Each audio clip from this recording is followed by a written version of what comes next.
What? Where are you going to sit? Yeah? You could pick your tables. Can we take a picture? What?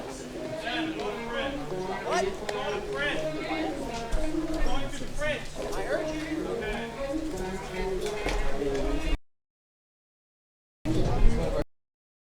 4 years old.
Logan Davidson, the shortstop from Clemson, college home run derby hitter in the 6th spot. Herbert Iser doing the catching of the 7th spot today. I know he pinch hit for the Commodores last night, so he makes the start today.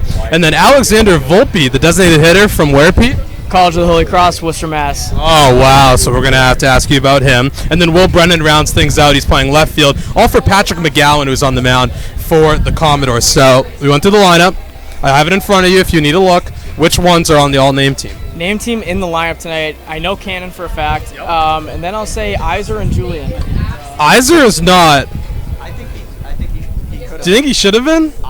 Herbert Iser sounds like an older gentleman, but he's not. He's a catcher at Dallas Baptist. How many Herberts do you see? Is really my thing. I think we just had a Family Guy none. I think that was an oversight on our part. So hand up. Yeah. Hand up, at least for do you want to put the hand up? All right, the hands are up. If you want to see the all-name team, though, you can search Zack Kaplan on Twitter. Oh. First result. I think it's one of your pin tweets. Pin it. Now that you say it, I will pin it right after the show. It's going to be his pin tweet. Go on and give it a like and a retweet. All right, so that's going to be the pin. That's for sure. And then with Falmouth, you see a lot of guys resting today. You see Kyle Stowers not in the lineup. He's put a beating on the Kettleers this year, and just a lot of their reserves in the game. But what can you tell us about McGowan? And then I know your guy Volpe from Holy Cross. Yeah, to be honest, I didn't go to a lot of Holy Cross baseball games this year. I was more focused on the. How much to watch? I was more focused on the bigger programs, the Power Fives. Kettleers guys. Volpe can hit the ball. He's a power threat, no doubt.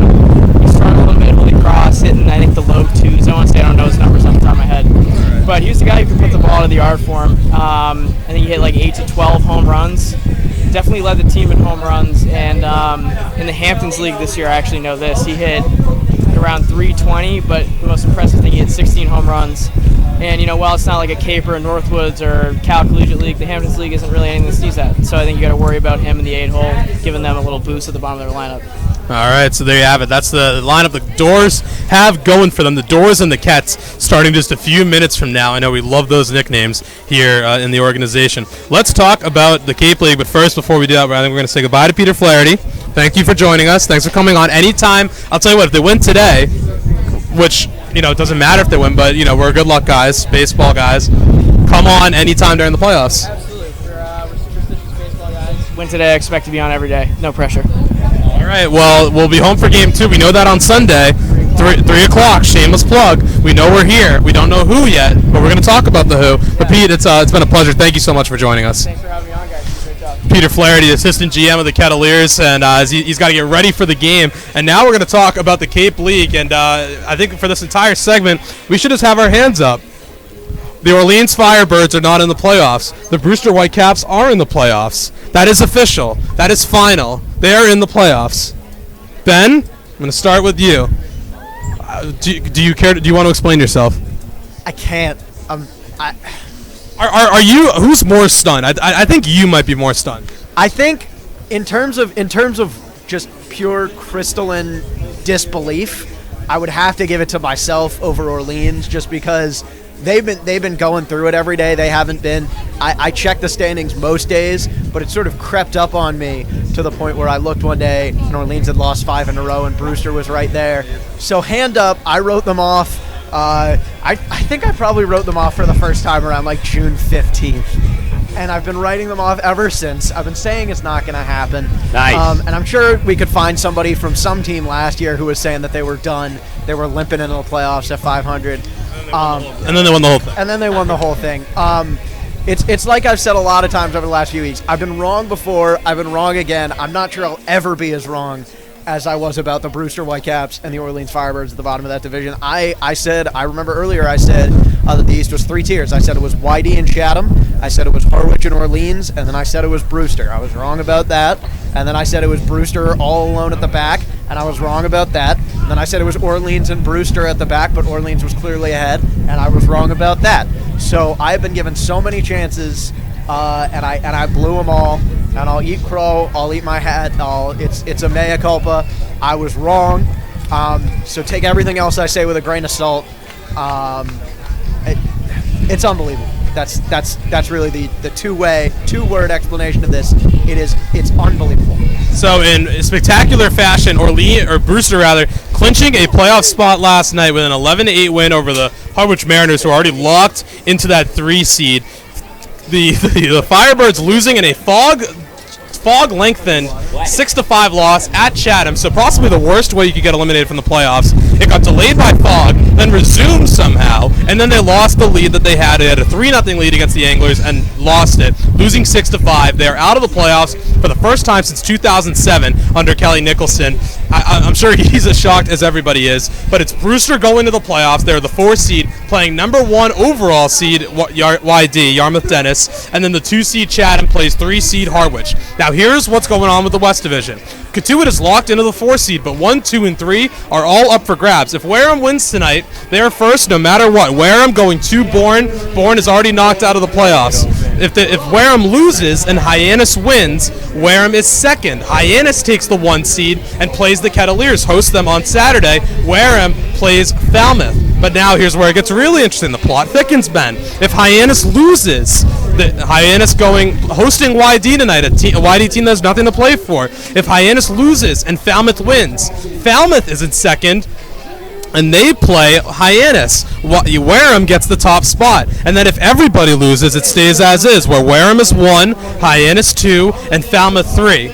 So there you have it. Those are your scenarios. I know it's a little bit complicated, but the reality is I sort of expect Wareham to hold on, and it's going to, in all likelihood for the Kettleers, it'll be Wareham or Hyannis on Saturday. Quickly taking you through tonight's games. We start here momentarily against Falmouth. YD at Hyannis, 6 o'clock start. Wareham at Bourne, 6 o'clock start. Brewster at Harwich, 6 start, and then it's Chatham at Orleans, 7 o'clock start, as Bourne and Orleans end their seasons, while the other 8 Cape teams get ready for the playoffs that start on Saturday. Ben, that'll just about do it for us. It's time to send it up to our broadcaster, but before we send it to him, any parting words here? It's been a fun regular season, and it's going to be a wild playoff run. Yeah, I'm just going to continue to be humbled for the rest of the season. And I think I will be as well. A friendly reminder, since the current format took place in 2010, the number 1 or number 2 overall teams heading into the playoffs have not won the Cape League title. Not one time has the number 1 or the number 2 overall seed won the title. So that'll just about do it that'll just about do it for our pregame show. We'll be back at you Sunday for Game 2 of the playoffs. And someone's coming here. We don't know who, but it will be Sunday, and it will be at 3 o'clock. On behalf of Ben Fisher, I'm Zack Kaplan. Thanks for joining us today. We're going to send it up to our right here, the broadcaster booth, where Sam Brief and Sam Niederman have the call. Thank you, Zach. back. Very big thank you to Zack Kaplan and Ben Fisher on the pregame show as we bring you into beautiful Lowell Park. Sunny, windy, the last game of the regular season. Game 44 in the Cape League campaign. Can't believe we've made it, but the Kettleers trying to close out the regular season on a good note. As today they take on the Falmouth Commodores for the second time, a home and home to cap it all off. Happy to have you aboard, Sam Niederman, Sam Brief. Sam, it's going to be interesting today. We're going to see all kinds of pitching changes, bullpens, starters getting rest, a few new faces for the Kettleers. It's just going to be about anything. You're just reaching into a bag. You don't know what you're going to pull out. Anytime you have a game 44 of the regular season with pretty much nothing but pride to play for and the desire to go into the playoffs on a good note, some wild things are going to happen. As you said, we're going to see guys who, when we woke up this morning, we had no idea they'd come to Cotuit, but they came in the middle of the night just riding in. Now they're going to start today for the Kettleers. Some new faces, a lot of different arms today as we try and rest up the playoff rotation. It'll be an interesting day, and with the 20-mile-an-hour winds just howling out, that's only going to add to some of the intrigue of this ball game. Could have a lot of runs. We're going to see a lot of pitchers and a few newbies in the Kettleer lineup today. How about Ray Chomet, the DH who got in last night at 1 a.m.? That's one of a few new faces that you'll see in the Cotuit lineup. We'll break those down in just a little bit later on. So this is game 44, the last of the Kettleers regular season. And like Sam said, playing for pride. The 4th seed in the postseason already locked up by Cotuit. The Kettleers will be the 4th seed in the Western Division playoffs. The question is, who will they play? The Western Division Championship still up for grabs. The Wareham Gatemen currently sitting in first with 52 points. The Hyannis Harborhawks in second with 51 points. Wareham clinches the division today with a win or a draw. Hyannis would need a win and a Wareham loss to clinch it. Simple as that. So we'll be keeping an eye on those games as Wareham travels to Doran Park to take on the Bourne Braves. As Hyannis hosts the YD Red Sox, who have already wrapped up the Eastern Division title, and they might be playing with a shortened, rested roster. So it'll be interesting to see how those results shake out. Let's go back to last night. The Kettleers, a tough result at Falmouth, going down 8-3. The Commodores once again hammering on offense. They had 4 home runs sparked by Davis Sims, another multi-home run game against the Kettleers. They look to bounce back today here on home turf. This Falmouth team, something happens to them when they play the Kettleers. They become just these world beaters offensively. This is a really good team, let's make no mistake. They started 2-8. It was the worst start on the Cape, and since then they're 21-10-1. That's the best record on the Cape since then. So this is a really good Falmouth team, but something happens when they play the Kettleers. They hit home runs, they hit the ball hard, and especially here at Lowell Park, where they've scored 17 and 8 runs respectively in their 2 trips to Cotuit. They just become this offensive juggernaut, but it's a really good team on paper. Kyle Stowers, who we didn't see last night and isn't in the lineup again today, he's their best player out of Stanford, offers a lot of pop in the middle of that lineup. How about Davis Sims, though, the Murray State racer, 8 home runs on the season. With a home run today, he would take the Cape lead and end up leading the Cape with 9 home runs and being the home run champ of 2018. Cameron Cannon, who we like to call the Kettleer Killer. He seems to always rise to the occasion against Cotuit. Matt Wallner offers a lot of pop, and Austin Langworthy at the top of the lineup with 7 home runs. It's just a loaded Falmouth lineup, and the Kettleer pitchers, of which we're going to see many today, have got to be on their best stuff. And we're going to see many, as you mentioned, and it starts with Ryan Smith, the left-hander from Princeton. Typically a bullpen pitcher, he's the starter today. When we come back, starting lineups and the first pitch for Game 44, the Cotuit Kettleers against the Falmouth Commodores. First, let's take you down through Coach Roberts, who we talked with and caught up earlier before today's ball game. For Game 44 of the regular season, Cotuit and Falmouth, here with head coach Mike Roberts. Obviously heading into the postseason, coach already locking up the 4 seed. Team's going to try and get tuned up and stay healthy today. With that, lots of pitching changes, lots of lineup changes and new faces. What can we expect in just the shuffling in this last regular season game? Hopefully they just play hard, and I don't know many of the guys out on the field. This is what happens in the Cape League. All of a sudden you've got new players, they show up, they get out of the car, they take batting practice, they play. And that's, I guess, amateur baseball. So, I have no idea what you'll see overall. We've got pitchers going out there that I haven't even seen for a bullpen. It's unique, and today will be an interesting day. day, but it'll also be a fun day. How many pitchers do you plan to use today, roughly, just as far as innings? 4 or 5, or just play it as it goes? Well, my guess is usually on the last day you get 5 or 6. Another go round in the playoffs for you in your 15th season. You've won 2 championships here, 2010 and 2013. At the end of the road, what does it feel like to actually lift that championship trophy? You know, I don't know that I lifted it. I let the community lift it. To be honest with you, it's their trophy. It's not, ours. We play here and then we're gone in a day or two after that trophy. So for me, it has nothing to do with a piece of metal. It really is the fact that the community is pleased that another championship could come home to Cotuit. It's very difficult to do. 8, 9, 10, we went 3 years in a row.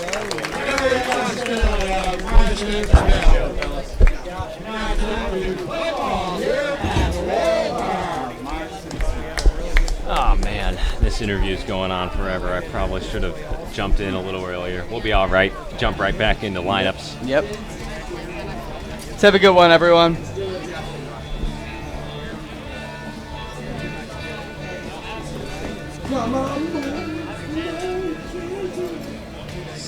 Jesus of Suburbia. It's a fight. It's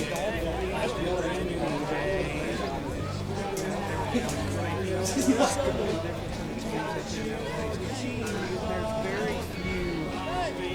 Oh, did you get umps? No. Piantadosi behind the plate. Wow. Love it. Third base, PJ McConville. That's third. Ah, shoot. And first base is Rick Antonio. Dude, I'm hyped for Piantadosi. This is going to be a well-officiated game. I hope so.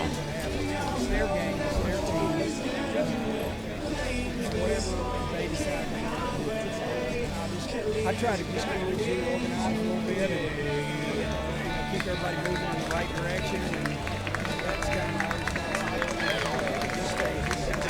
of Come on, Roberts, wrap it up. 50 more seconds. Ay, ay, ay. It's a bad move on my part. It's all good. How long did you make it? It's like 3.5 minutes, but we should have brought it in earlier. I didn't realize. I thought Roy was going to be a little later. He kind of snuck up on me. We're fine. We'll jump right in. Yeah.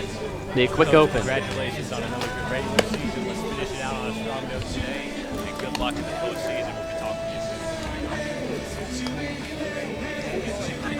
blow it toward the press box and your face right now is blowing dead out. So, I doubt it's going to be a 1-0 game, but we'll see. All righty. Thank you, Coach. Welcome down on the field. Get set for game 44 of the regular season. Cotuit and Falmouth.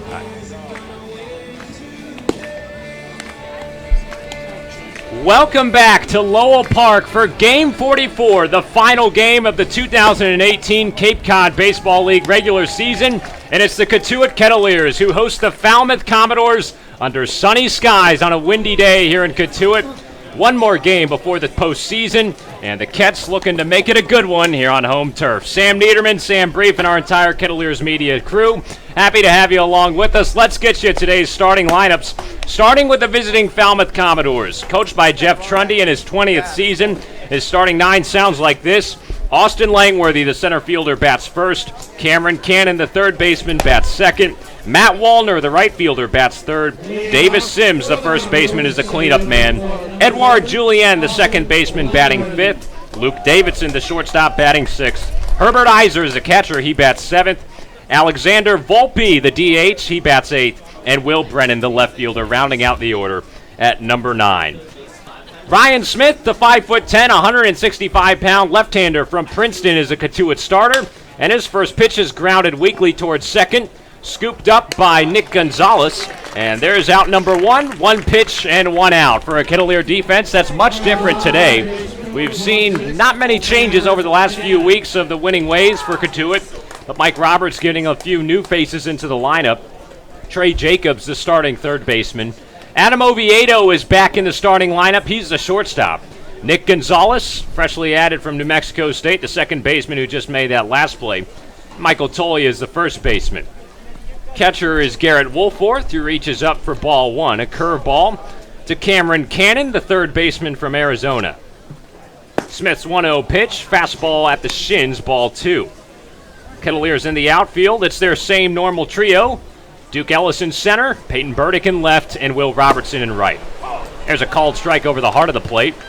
2-1 the count on Cannon. 1 for 2 last night with a home run and 2 driven in. Falmouth 8-3 victors over the Kettleers. Smith missing inside, 3-1 the count. Kettleers in the home white pinstripes today, trimmed in maroon, the maroon caps with the gray script C on the front. The 3-1 popped up in the air behind home plate. Woolforth sheds his mask, backs up, and makes the catch for out number 2. A good start for Ryan Smith on the mound. Yeah, good stuff from Smitty, and he's not someone who's started yet this season, normally a middle reliever for the Kettleers, but he did start 10 games last season for Princeton, so he's used to being on the starting bump, at least in college. And we don't know if it's going to be a full start, if he's really going to go 5+ innings. It might just be a 2-inning, 3-inning start, but I'm sure Mike Roberts and Jerry Weinstein wouldn't mind him chewing up some innings. Matt Wallner in the batter with 2 outs and the bases clear, and he pops one up behind home plate, but it gets out of play, foul. 1 ball and 1 strike, the count to the number 3 batter in the Falmouth lineup. Smith making his 14th appearance on the mound this season, but as Sam mentioned, his first start, 1-0 with a 4.76 earned run average.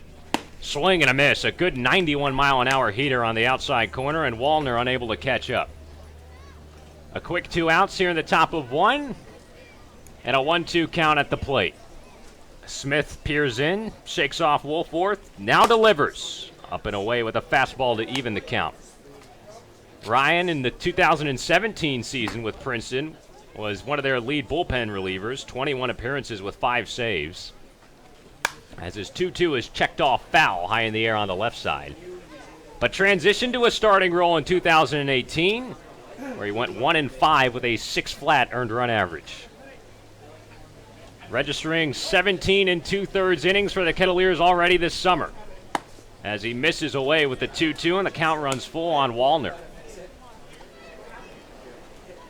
Kettleer infield, a little shifted over to the right as a full count pitch is lifted in the air, foul territory near the Kettleer dugout. Woolforth, the catcher, unable to make a play on it as the ball just sunk right behind him.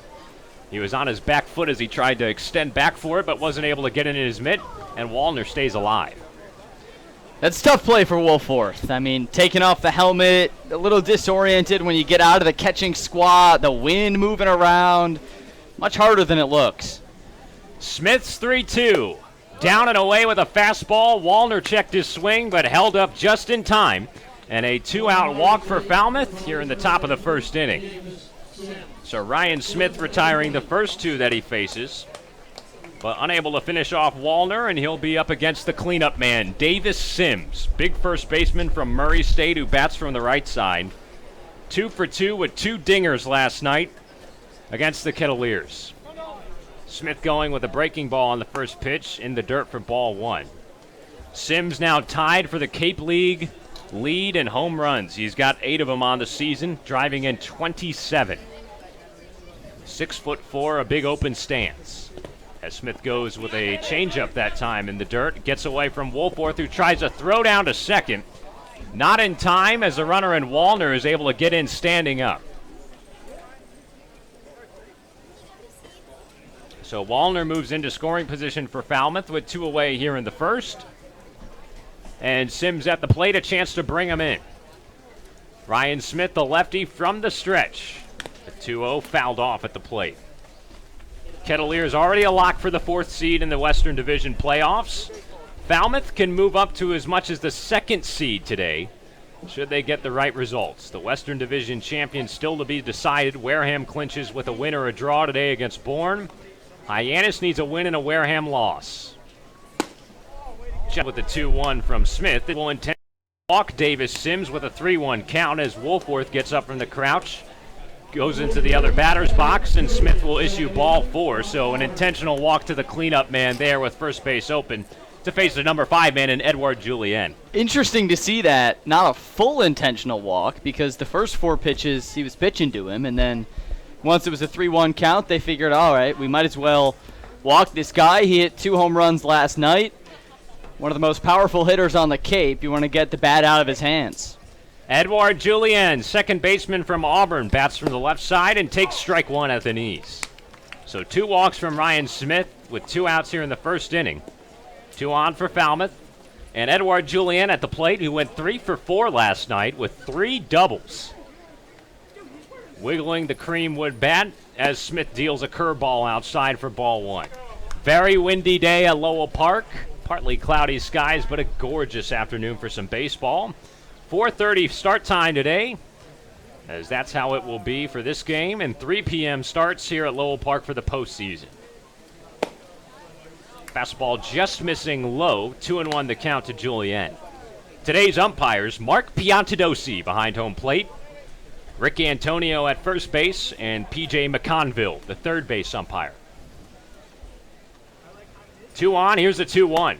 High and away with a fastball, and Julien in the driver's seat, 3 balls and 1 strike. Kettleers with 2 new infielders today. Trey Jacobs from UNC Pembroke at third base. Nick Gonzalez at second, playing deep in the outfield grass. As Smith has walked the bases loaded. He missed with a fastball in the dirt. Julien will go down to first base with a free pass. 3 consecutive walks, and the bases are juiced for Logan Davidson. Yeah, this is kind of the ugly part of baseball in terms of pitching, because Smith was just 1 strike away from getting out of it. He had a 1-2 count against Matt Wallner, a chance for a 1-2-3 inning, start the game really on the right note. And just like that, 3 walks, still a chance for Smith to end on a good note if he can make Falmouth leave the bases loaded. Smith from the stretch, first pitch to Davidson, called strike at the thighs, and he gets ahead in the count, 0-1. Falmouth, the bases loaded with 2 outs here in the top of the first, knocking on the door to score. Smith checks, now the 0-1. Fastball nipped back foul, and Ryan gets ahead in the count. No balls and 2 strikes on Davidson. Shortstop from Clemson, who was 1 for 4, also hit a home run last night for Falmouth. One of their 4, the Commodores have hit 11 home runs in this 5-game season series so far against Cotuit. The 0-2. Way upstairs with a 90-mile-an-hour fastball. That's ball 1. Falmouth winning 4 games in a row coming into this one. 7-3 in their last 10. Kettleers with a 21-18-4 record. The 1-2 sliced off foul down the right side, and Davidson stays alive. The slim shortstop from Clemson with the gray pants. Long, along with the white and orange Clemson Nike cleats. Falmouth in the road black uniforms trimmed in the maroon. Bases loaded, 2 outs. Smith's 1-2. Fastball just running inside, ball 2. It's Julien on first, Sims on second, and Wallner on third. All of them reached via a walk. Davidson at the plate, no score. 2 outs, the 2-2. Ground ball, left side, backhand pick by Jacobs over at third, who will hustle to the base himself and tap it for the force out. Good defense by the Kettleers, who lock it down with the bases loaded. Falmouth strands 3 as we head to the bottom of 1. Still scoreless here at Lowell Park. The Kettleers coming up to the plate next. We'll be right back. This is Cotuit Kettleers Baseball on the Cape Cod Baseball Network.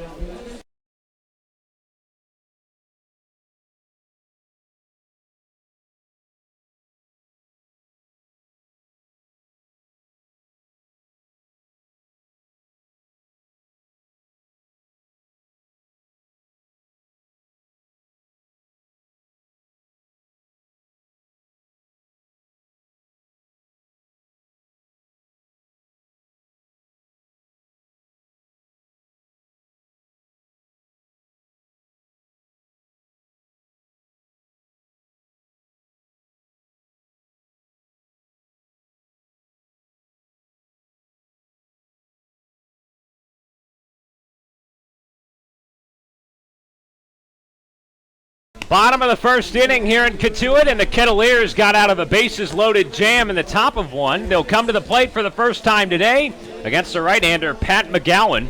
And this is the starting lineup for the Kettleers. It's a little different today, so strap in and get your pen and pad out, because if you're keeping score at home, it's going to be a little more than what you're accustomed to. Will Robertson, the right fielder, bats leadoff. Peyton Burdick is batting second. He's a left fielder. Michael Tolia bats third. At first base, Rafe Chomet, the DH, he bats cleanup. Duke Ellis in his normal 5 spot playing center field. Trey Jacobs gets the start at third base. He bats 6th. Adam Oviedo in the lineup at the 7 spot. He's the shortstop. Nick Gonzalez, the second baseman, batting 8th. And Garrett Wolforth, the catcher, batting 9th. Once again for the Kettleers, Robertson in right, Burdick in left, Tolia at first, Chomet the DH, Ellis in center, Jacobs at third, Oviedo at short, Gonzalez at second, and Wolforth behind the plate. The starting pitcher was left-hander Ryan Smith, who worked a scoreless top of the first inning, getting out of the bases loaded. And the right-hander Pat McGowan is on the mound for Falmouth. He gets the ball today for the Commodores. We've already clinched a playoff spot, jockeying for perhaps a 2 seed in the West. McGowan, 6 foot, 195 pounds, from the College of Holy Cross. 2-1 with a 4.61 ERA this season. His 9th game that he's pitched in this summer, his 5th start. And he goes up against the hottest Cotuit bat, and Will Robertson to begin. Wind up in the short-handed first pitch, just off the plate. Ball 1 to Will. Robertson, a .291 batter on a 7-game hitting streak. He hit his 4th home run of the season, going 2 for 5 last night in the loss against Falmouth. The 1-0 from McGowan, fastball that runs inside, ball 2. 7-game hitting streak for Robertson. In his last 19 at-bats, he's collected 11 hits, 2 doubles, and driven in 6. Getting hot at just the right time. McGowan's 2-0. Curveball hit high in the air. That one will begin to pop down into right field as Wallner is under it, backing up at the last moment to make the grab. The wind will play a factor today. That one had a lot of hang time, and eventually it drops in the right fielder's mitt for out number 1. As Coach Roberts said to us before the game, Sam, this is not going to be a 1-0 game because of that wind, also because of these two offenses. And seeing it there, it seemed for a few seconds like it would just be right under Wallner, and then has to back up at the last second. That might not be the last time we see something like that. First pitch to Peyton Burdick, cut on and miss, a fastball for strike 1. Bird in the number 2 spot today, 1 for 3 last night, a walk and an RBI. McGowan ahead, here's his 0-1. Curveball on the outside corner, strike 2. Lots of home runs yesterday, 5 combined. 4 of them came off the bat of Falmouth. 0-2 pitch, just off the plate with a slider. 1 ball and 2 strikes to Burdick. McGowan has been in a good run of form lately on the mound, winning his last 2 starts, going 6 innings, allowing just 3 runs on 7 hits against Wareham his last time out. There's a swing and a miss for Burdick, who was fooled on a slider. He goes down on 4 pitches. First strikeout of the day for Pat McGowan, and 2 down here in the home half of 1. Yeah, really good pitch that time from McGowan, a guy who's kind of mixed it up this season between starting and bullpen. He's come out of the bullpen 4 times, starting 4 times. Not the best arm for Falmouth. Not sure if he'll figure into their starting rotation in the playoffs, although they have lost some of their best pitchers over the last week. Tolia digs in. He takes a first pitch fastball on the outside corner, strike 1. No score, bottom of 1. Kettleers got out of a bases loaded situation in the top half of the inning. 3 walks with 2 outs, but a 5 unassisted put out by Trey Jacobs at third gets him away. Tolia ropes one into the right center gap, and he's aboard with 2 outs. A base knock for the big first baseman from UCLA, Michael Tolia, for the Kettleers, and the inning will continue. Yeah, way to get back on track just like that for Michael Tolia. His 9-game on-base streak came to an end yesterday with an 0-for-4 performance, but a good spot there, and now a new Kettleer. It's Rafe Chomet, the DH, who comes in at 1 a.m. last night to join this Cotuit team from the New England League with the New Bedford Bay Sox. His first at-bat here as he takes a ball high and away. Tolia extending the inning with the single. He's on first. Chomet bats from the left side. He wears the high socks in number 21. As a pedestrian throw over to first from McGowan to check on Tolia. From Trinity University, Chomet an all-star this past summer with the Bay Sox in the New England Collegiate Baseball League. He cuts and misses through a fastball for strike one. Very eager to be here, happy to be here. Mike Roberts in the pregame interview saying a lot of these new guys that have come today, they get out of the car, you meet them, they take BP, and here they are. The 1-1. Fastball, swing and a miss. 1 ball and 2 strikes. It's got to be an interesting dynamic for a coach to know that you've got some guys in your starting lineup on the tail end of the season who you've never seen play. And you just met about an hour before first pitch. McGowan's 1-2, spotted nicely on the inside corner. Strikeout looking for Rafe Chomet, and that ends the threat. No runs on 1 hit, no errors, and a man left for Cotuit. As we move on to the second, no score. You're listening to the Cotuit Kettleers here on the Cape Cod Baseball Network. Be back in a moment.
Second inning here at Lowell Park, and the Kettleers back in the field behind the left-hander Ryan Smith, who will face off against Herbert Iser to begin. Weak swing and a miss on a nice curveball to start out the at-bat. Iser, the catcher from Dallas Baptist, batting 7th, followed by Alex Volpe, and then Will Brennan, the left fielder, 7, 8, and 9 in the Falmouth order. 0-2 count to start as Smith deals in a fastball. He misses outside once more, a 1 ball and 2 strike count. As the Kettleers with Nick Gonzalez at second base playing on the edge of the outfield grass. Very deep at second base, the rest of the infield straight up. The 1-2. There's a roped single into right field. Herbert Iser aboard, a nice 2-strike piece of hitting there. And the leadoff man gets on for Falmouth to begin the top of the second. Good hit there for Iser. First hit of the ball game for Falmouth, and this is a young man who's come on late in the season, and he's impacted Falmouth. The game before yesterday against Brewster, 2 home runs, and he might figure to be a key down the playoffs. Next batter, Alexander Volpe, a DH from Holy Cross, who takes a strike on the outside corner. He bats from the right side here, 0 for 3 in his debut back on the 31st. Smith's 1-strike pitch, golfed high in the air, straight away to center field. Ellis running out of room. That ball will get into the trees. Goodbye, home run, Alexander Volpe. A 2-run jack, and once again, the Falmouth Commodores taking liftoff against the Cotuit Kettleers. They take a 2-0 lead here in the second. Wow, this Falmouth team against Cotuit, it really is something else. That's now 12 home runs on the season that Falmouth has hit against the Kettleers, and to put that in perspective, 38 home runs this year for Falmouth. That's the 3rd most in the Cape League, and nearly a third of them have been against Cotuit. Make it 12 now. This is the 6th game that the two sides have played in. Only one game did not feature a Falmouth home run. That was a 2-2 tie back at the beginning of July. Now Will Brennan, the number 9 batter, as Falmouth has taken a 2-0 advantage here in the second. Nobody out. Smith still on the mound. His 1-1 chopped off foul on the right side. So Ryan Smith getting the start today for the Kettleers. Last game of the season. Cotuit already knows they're in the playoffs as the 4 seed. Trying to conserve arms. A few regular starters on the infield getting rest. Brady Smith, Mike Salvatore, and Corey Wood all on the bench. Brennan pops one up in foul territory, left side. The wind swoops it all the way back into fair territory, where Trey Jacobs makes a nice catch. What an adjustment. He took like a banana cut to get that one, and there's the first out. Yeah, doing a little shimmy around in foul territory all the way back to fair. I think he went the exact diameter of a circle, pretty much going through the motions. Good athletic play from Jacobs in his first big test, or his second big test, rather, at third base. Austin Langworthy, the leadoff man, steps in and takes strike one. One down here in the second. Falmouth up 2-0. Second pitch from Smith is a changeup in the dirt for ball one. Langworthy grounded to second on the first pitch of the ball game. Bats from the left side here. As a 1-1 is on the outside corner, strike two. Alex Volpe, the 2-run home run to plate Iser as well to begin this inning. Smith's 1-2, punched hard foul down the left field line. Plenty of wind today here at Lowell Park, and plenty of fans as well. Third base grandstand packed to the gills. First base side, pretty sparse, but also a lot. There's ball two. Langworthy evens up the count. Right side of the infield playing way back. As a 2-2 is hammered, sinking into right field. Another base hit, and it gets over the shoulder of Robertson on a bounce. Langworthy able to comfortably speed into second, and it's a one-out double. Austin Langworthy to continue the hitting here in this inning for Falmouth, and they'll have a base runner on second with already a 2-0 lead. Man, feels like we're back in Falmouth. Yesterday, remember all those weird hops? There were two in left field, one at first base and one at third base. Where I think we said yesterday it seemed like there was a trampoline. The ball would just land and take that towering hop. Seemed like that kind of happened for Will Robertson. Maybe misjudged it a little too as it hopped over the shoulder and an extra base. Hard ground ball on the left side. Backhand picking the hole Oviedo, but he's not able to make a throw. As Cameron Cannon will leg out an infield hit. Just hit it deep in the hole on the left side of the infield. Ovi did a good job to keep it in, but was never going to be able to make a throw with the speedy Cannon running down the line. And now 2 on with just 1 out here in the second for Falmouth. A dangerous spot in the lineup, too, coming up. For just 1 out, already 2 runners on. Wallner, Sims, and Julien. All 3 guys with a lot of pop, and we've seen it in the 5 games that these 2 have played. 1 out and 2 on for Matt Wallner. Bats from the left side as a southpaw Smith deals in strike 1. Foul back into the catcher's mitt.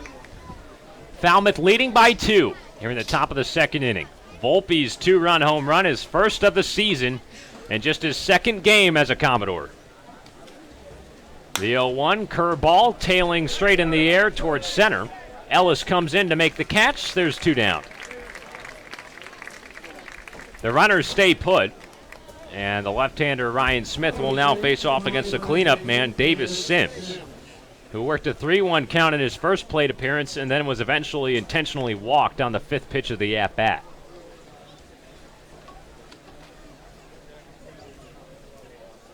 Good wind here at Lowell Park, and it is blowing out. First pitch to Sims, fastball low and in, ball 1. Activity down the left field line in the Cotuit bullpen. The right-hander Deacon Metters is getting loose. Today will be a team effort on the mound as Ryan Smith, the reliever, got the start. Everybody trying to stay safe for the postseason. Fastball on the outside corner, strike 1. The projected starting rotation for the Kettleers has already been released for the postseason. Griffin McLarty figures to be the Game 1 starter on Saturday. Zane Collins in Game 2, Addison Moss in Game 3. Sims fouls one back and out of play. Smith ahead in the count, 1 ball and 2 strikes.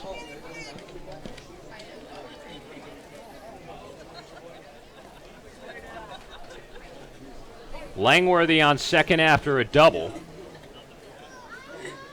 Actually a single plus advancing to second on an error. Cannon on first as Sims grounds a little nubber towards short. Ovi comes around, makes the play. Good stretch by Tolia to catch it. And there's the final out of the inning. So 2 runs on 4 hits, 1 error, and 2 men left for Falmouth as the Commodores take a 2-0 lead over the Kettleers, heading into the home half of 2. Cotuit at the plate when we come back here on the Cape Cod Baseball Network.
The Duke.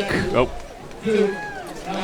The Duke leads things off here in the bottom of the second inning for the Kettleers. 5, 6, and 7 due up against the right-hander Pat McGowan. Cotuit down 2-0. Volpe's 2-run home run in the top half of this inning, giving Falmouth the lead.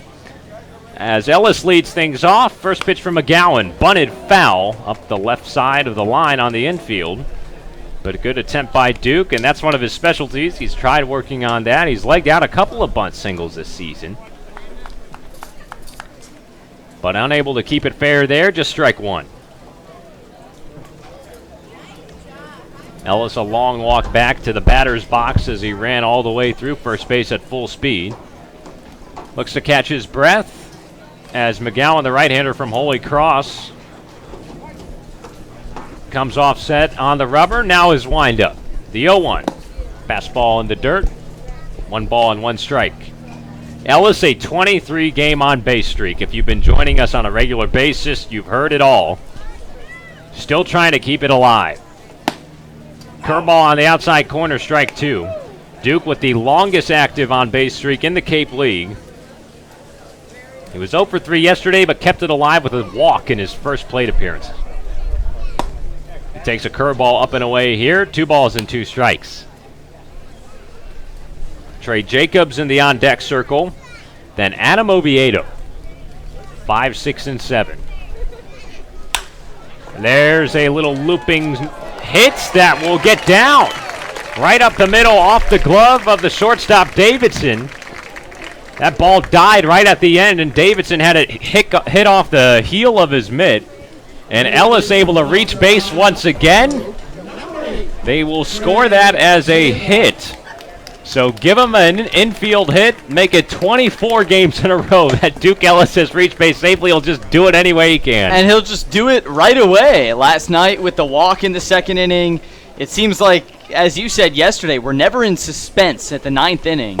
It's always right away. He'll get on base and extend it. He gets it done early. He doesn't wait till the last minute. It's great. So make it 24 in a row for the Duke, who's on first. And Trey Jacobs at the plate, making his 3rd plate appearance for the Kettleers. He started yesterday, going 0 for 2 in that loss against Falmouth.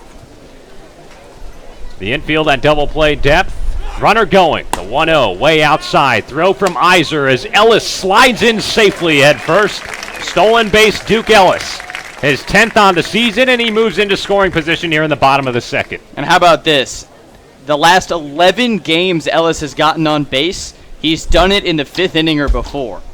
So you have to go all the way back to July 20th, the 10-9 loss to Chatham, where Duke Ellis got on after the 5th inning for the first time. Jacobs takes a 2-0 foul down the left field line, out of play. And he's a run-scoring machine as well.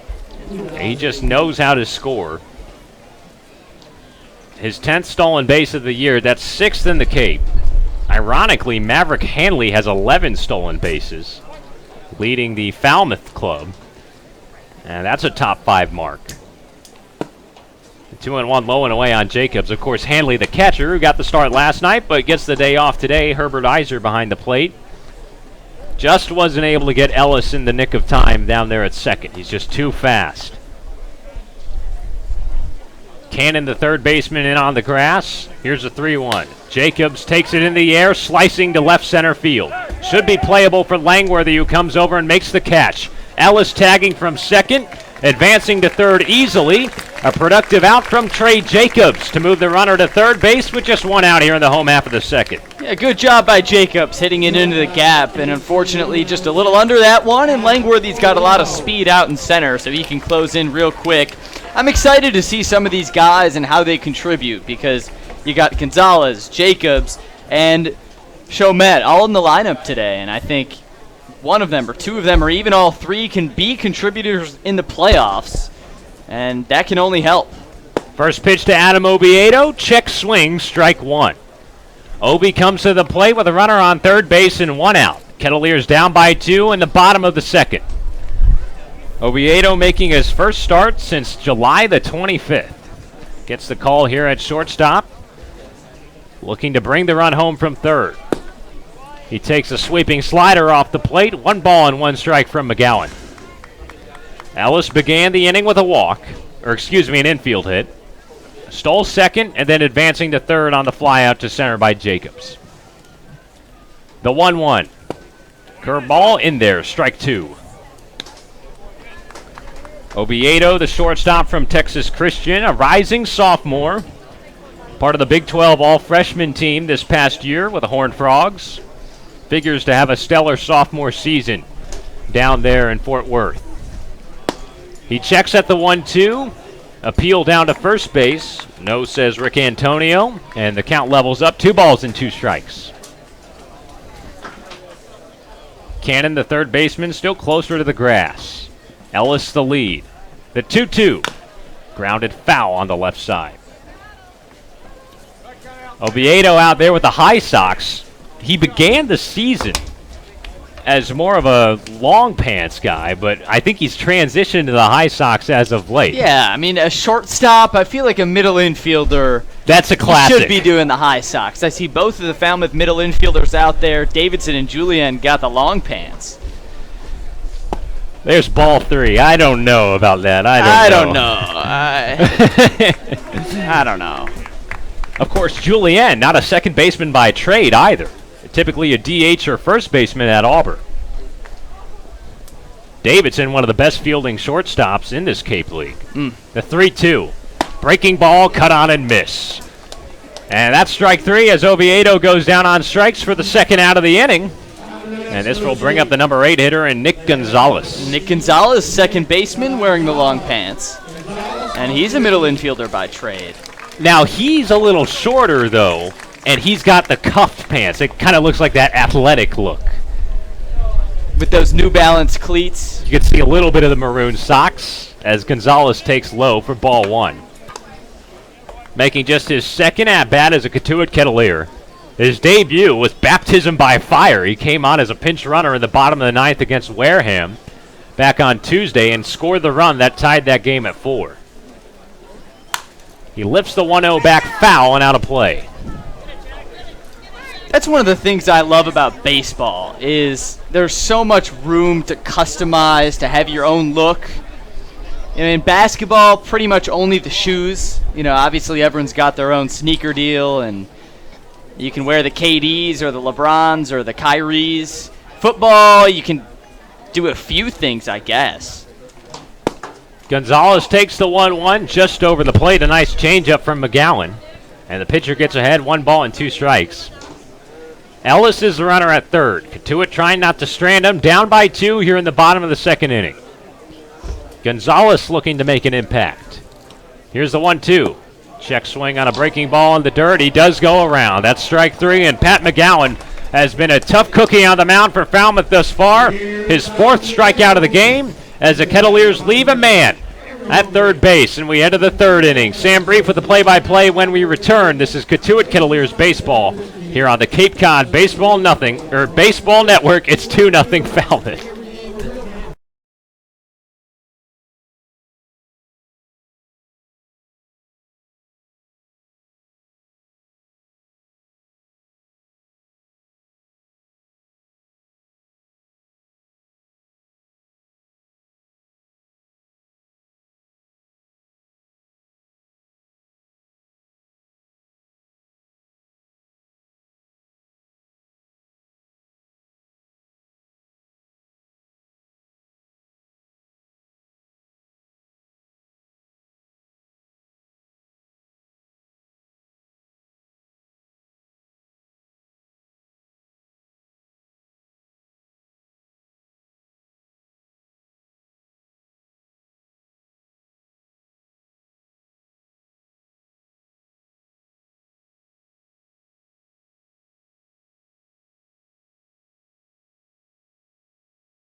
it from Lowell Park, ready for the third inning between the Falmouth Commodores and the Cotuit Kettleers. Beautiful sunny day here at Lowell Park, 80 degrees, and it's howling. The wind blowing out at 20 miles an hour. Those big green trees in the outfield look like they're dancing with the wind. And they serve as the beautiful backdrop for this one, a 2-0 Falmouth lead, with both of those runs coming on the Alex Volpe home run in the top of the second. 2-run shot, pretty much straightaway center field where it's 397. And now Edward Julien hacks and chops one foul, 0-1 count. Ryan Smith, the Princeton Tiger who started this ball game, back on for the third. We saw Deacon Metters warming up in the pen during the last inning. He's since stopped his warm-up, but we can imagine he might be the next pitcher in the ball game for Cotuit, as Smith sends in another strike, this time taken by Julien. Julien, the French-Canadian Auburn Tiger, working the 0-2 count. Here's Smith's pitch, swung on and rocketed foul down the left field line. Count stays put. Yesterday, Julien 3 for 4, 2 doubles. From Quebec City, Quebec, all the way from Canada to Alabama, as he smartly takes one outside. Curveball that curved too far, 1-2 count. Julien was a member of the Canadian junior national team, one of the best players out of Canada. And then he was drafted by the Phillies before attending Auburn. He sends a chopper right back to the mound. Smith scoops it up and throws to Tolia for the first out of the inning. Ryan Smith had to stretch for that one. He's not the tallest guy, just 5'10". He had to step off the mound, go full extension, but made the play. There's one gone. That'll bring up Logan Davidson out of Clemson, the switch-hitting shortstop. 1 for 4 yesterday with a home run, his second of the season. Both have been against Cotuit. He takes a big swing and a miss there for strike one. 2 runs on 4 hits for Falmouth. No runs on 2 hits for Cotuit. Game 44 of the regular season. Next up is the playoffs. 0-1 to Davidson. Hooks inside so far that I think it clipped him. Hit his ankle. And now looking a little gimpy with the hands on his hips. He'll try to walk this one off as he takes off his elbow pad. And now turns a walk into a trot over to first base. Yeah, I think that one just ran in on his thigh. Kind of got the top of his thigh. And it looks like he'll be all right as he tries to take a few extra steps beyond first base. So Herbert Iser up next. The catcher out of San Jacinto, transferring to Dallas Baptist. Standing right in front of the Cotuit catcher as a pickoff attempt is completed. Ryan Smith to Michael Tolia to tag out the runner Logan Davidson. And you can clear the base paths, make it 2 outs for the Kettleers on another successful pickoff attempt. We've seen so many of those, now 5 in the last week and a half. Luke Chevalier, Joey Walsh, and now Ryan Smith getting in on the action, and Jeff Trundy, the 20th season Falmouth manager, coming out for a diplomatic conversation with Rick Antonio, the first base umpire. It's Rick Antonio, PJ McConville, and Mark Piantadosi, the powder blue clad umpiring crew. And Trundy's got his hands on his hips. Doesn't think that call was correct, but it looked like the Kettleers had Davidson beat. Yeah, good move from Smith, the lefty, who's got the clear view over there at first. That's been the specialty for the Cotuit pitching staff, working with Jerry Weinstein, who's an expert at getting pitchers and catchers to be on the same page in terms of controlling the run game. That's been one of the sneaky strengths of this Kettleer squad. You better bet that's going to be something that'll be on full display in the postseason. Herbert Iser, big swing and a miss, 0-1 the count. Jeff Trundy back into the dugout. Pick off for Ryan Smith, and 2 outs here in the third. He kicks and deals to Iser, who lasers a foul ball straight back. 0-2 the count as it falls out of play into the splash zone, the parking lot. Always taking a risk at Lowell Park if you park your vehicle near the stadium. 0-2, swing and a miss. Strike 3 for Ryan Smith. Bringing up Herbert Iser, and he keeps things clean here in the third. Still 2-0 Falmouth as we head to the bottom of the third here on the Cape Cod Baseball Network.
Back into Lowell Park for the bottom of the third. Falmouth leading Cotuit 2-zip as Garrett Woolforth, Will Robertson, and Peyton Burdick are due up for the Kettleers, facing off against the Holy Cross product by way of Wellesley, Massachusetts. Pat McGowan is back on the bump for his third inning of work.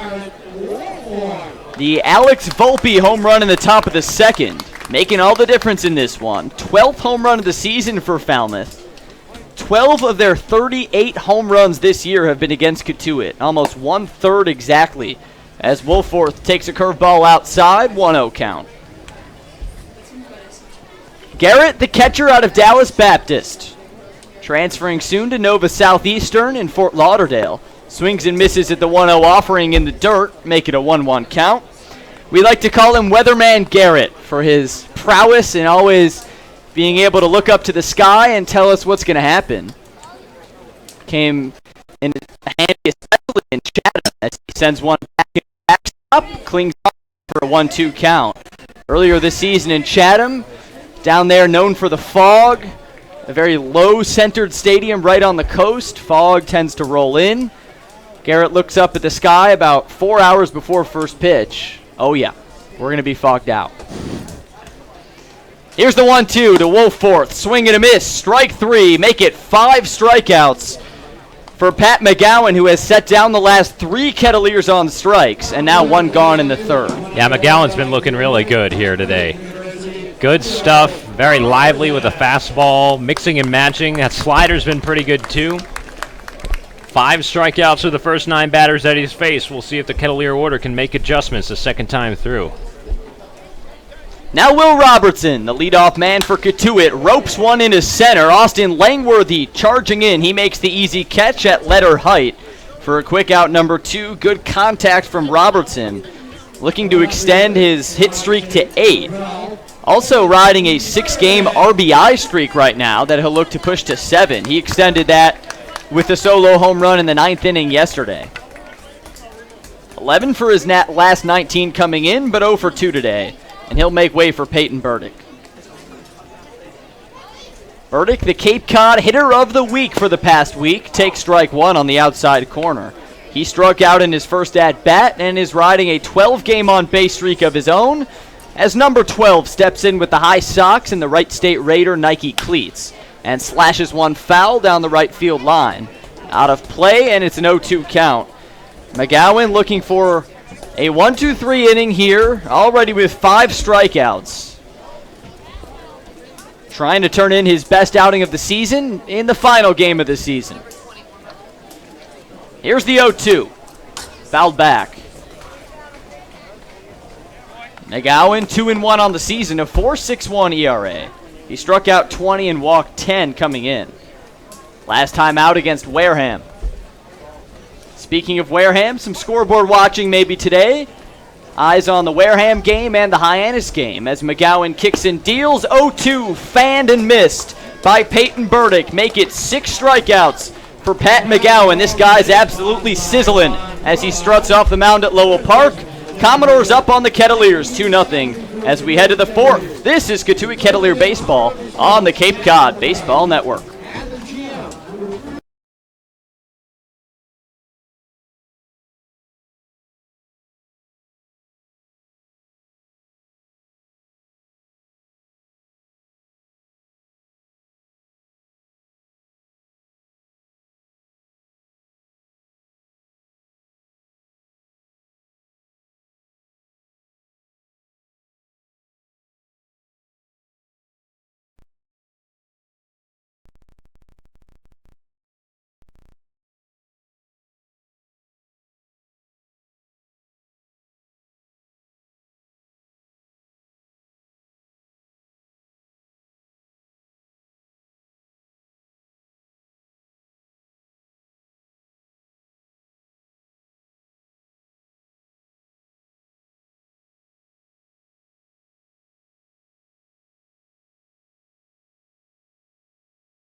Sunny day and Falmouth up on Cotuit 2-0 as we head to the 4th, and Ryan Smith is back on the Princeton product in his 4th inning of work.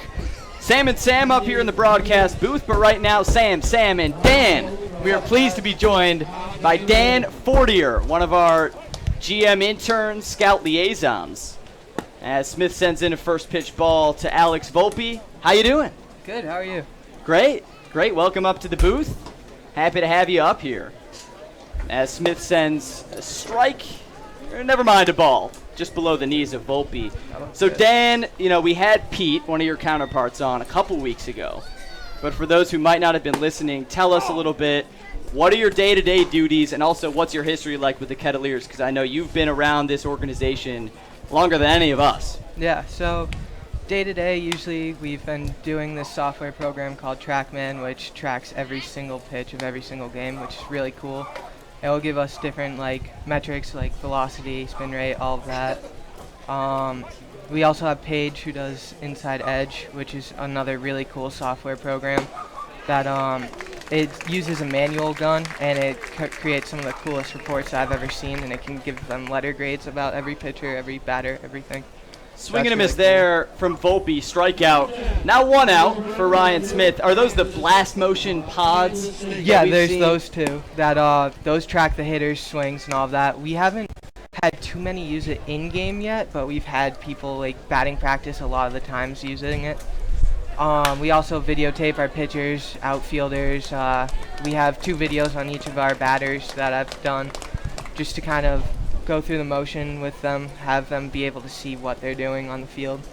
So you get exit velocity of every hit. As Will Brennan sends a single into center. What's I don't know if you're allowed to disclose this information on air, but what, for the Kettleers or an opponent, has been the hardest hit ball at Lowell Park this season? I'm not sure I can say it, but it was well over 100. Yeah. Yeah. That's MLB stuff. Yeah, it was Peyton Burdick, too. That's not surprising. Yeah. Opening day, maybe? No, it was mid-season. Wow. Yeah. Wow. So Will Brennan's at first. He's on with a single to center. Austin Langworthy at the plate.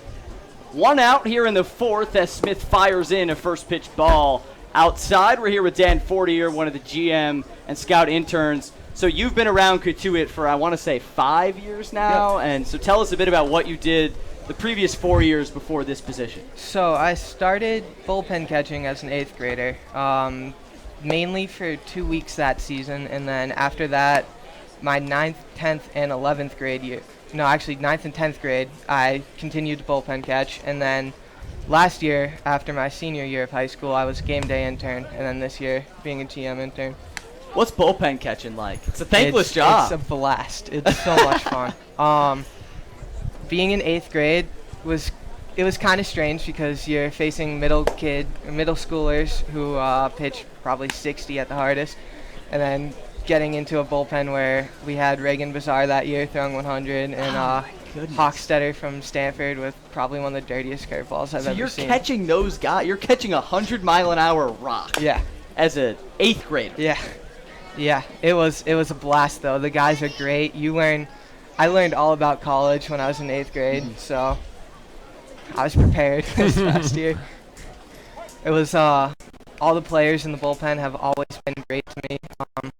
They're always the nicest people at the park. I really never spoke to many of the position players because I was always in the bullpen, but it's a great experience.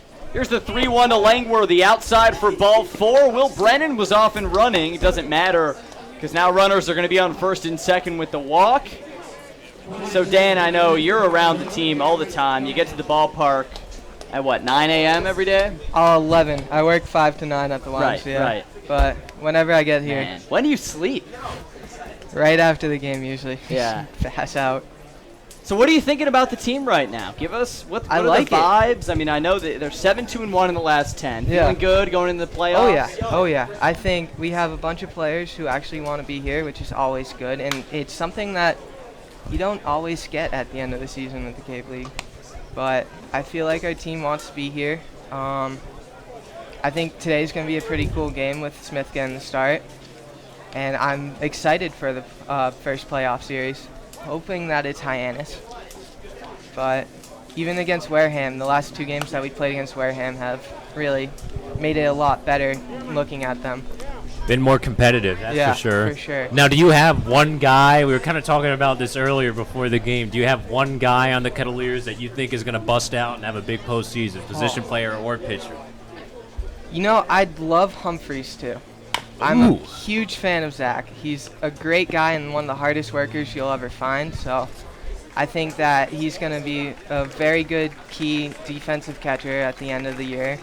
And I think that he might have some clutch hits here and there. There's a ground ball from Cameron Cannon that Oviedo flipped to second for the 6'4 fielder's choice. That'll bring us to a 2-out, runners on the corner scenario with Matt Wallner at the plate. Falmouth up 2-0. We're here with Dan Fortier. So Zach Humphreys. Yes. I like that. That's unique. What about a pitcher? Pitcher.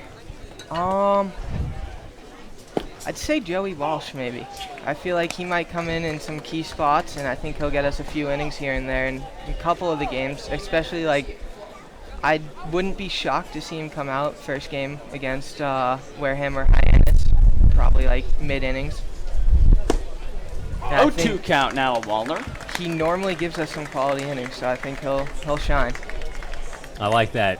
Walsh has been big in the big spots. He's a very clutch pitcher. And we haven't seen him in a little while. Yeah. As Smith comes set, 0-2 count, 2 outs, a chance to get out here. He sends one in the dirt, but blocked by Wolforth. 1-2 the count. This Falmouth team, they're dangerous too. Oh yeah. Kind of happy we won't draw them. Yeah, that'd be a tough first round. Yeah. 1 ball, 2 strikes, 2 outs. Smith kicks and fires, swung on, tailed back foul. Count stays put. Dan, you've been around the Cape League, obviously, with so many summers in Cotuit. What are some of the best things you've seen in the postseason, just as far as a run, maybe Brewster last year, I don't know, something like that, whether it be Kettleers or non-Kettleers? Well, Brewster was very cool last year because they hadn't won in 17 years. 17, yeah, in a while. And then my first year bullpen catching, I broke my hand, but I was there in Orleans when Cotuit won. So that was probably one of my favorite memories personally, was being there, being able to go on the field after they won the championship. More on that after the break. That's a good one. Yeah, ground ball to the second baseman. Gonzalez ends the inning. So we'll head to the bottom of the 4th, and we'll return with Dan. 2-0 Falmouth on top of Cotuit as we head to the 4th here on the Cape Cod Baseball Network.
Welcome back to Lowell Park. 2-0. The Falmouth Commodores lead the Cotuit Kettleers as we head to the bottom of the 4th. And Pat McGowan, who's already struck out 6, including 2 in the last frame, is back on for the 4th. He'll face Michael Tolia, Rafe Chomet, and Duke Ellis. We're still here with Dan Fortier, one of the GM scout interns, as Tolia blasts one deep right field, tracking back. That one way gone.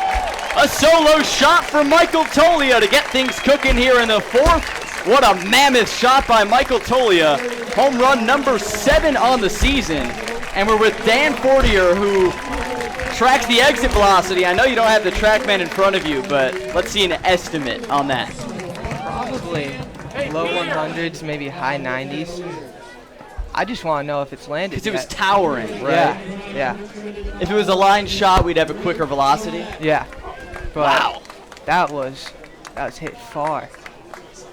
Now Rafe Chomet swinging a miss there for the 0-1. And Dan, something we've been talking about is all these new guys. We got 3 in the lineup today: Nick Gonzalez, Trey Jacobs, and this guy Chomet. Yeah. What do you know, if anything, about these guys? Well, Chomet was an all-star in the NECBL, and he goes to Trinity, so he's did pretty well down in, I believe he was New Bedford. He just flew out to center there. And I know we got and Mike Young, one of our new pitchers. He plays in your conference. Yes, he does. I believe he faced St. Mike's once this year. Probably wasn't the highlight of his year because St. Mike's isn't the greatest, but he is a very good pitcher from what I've heard.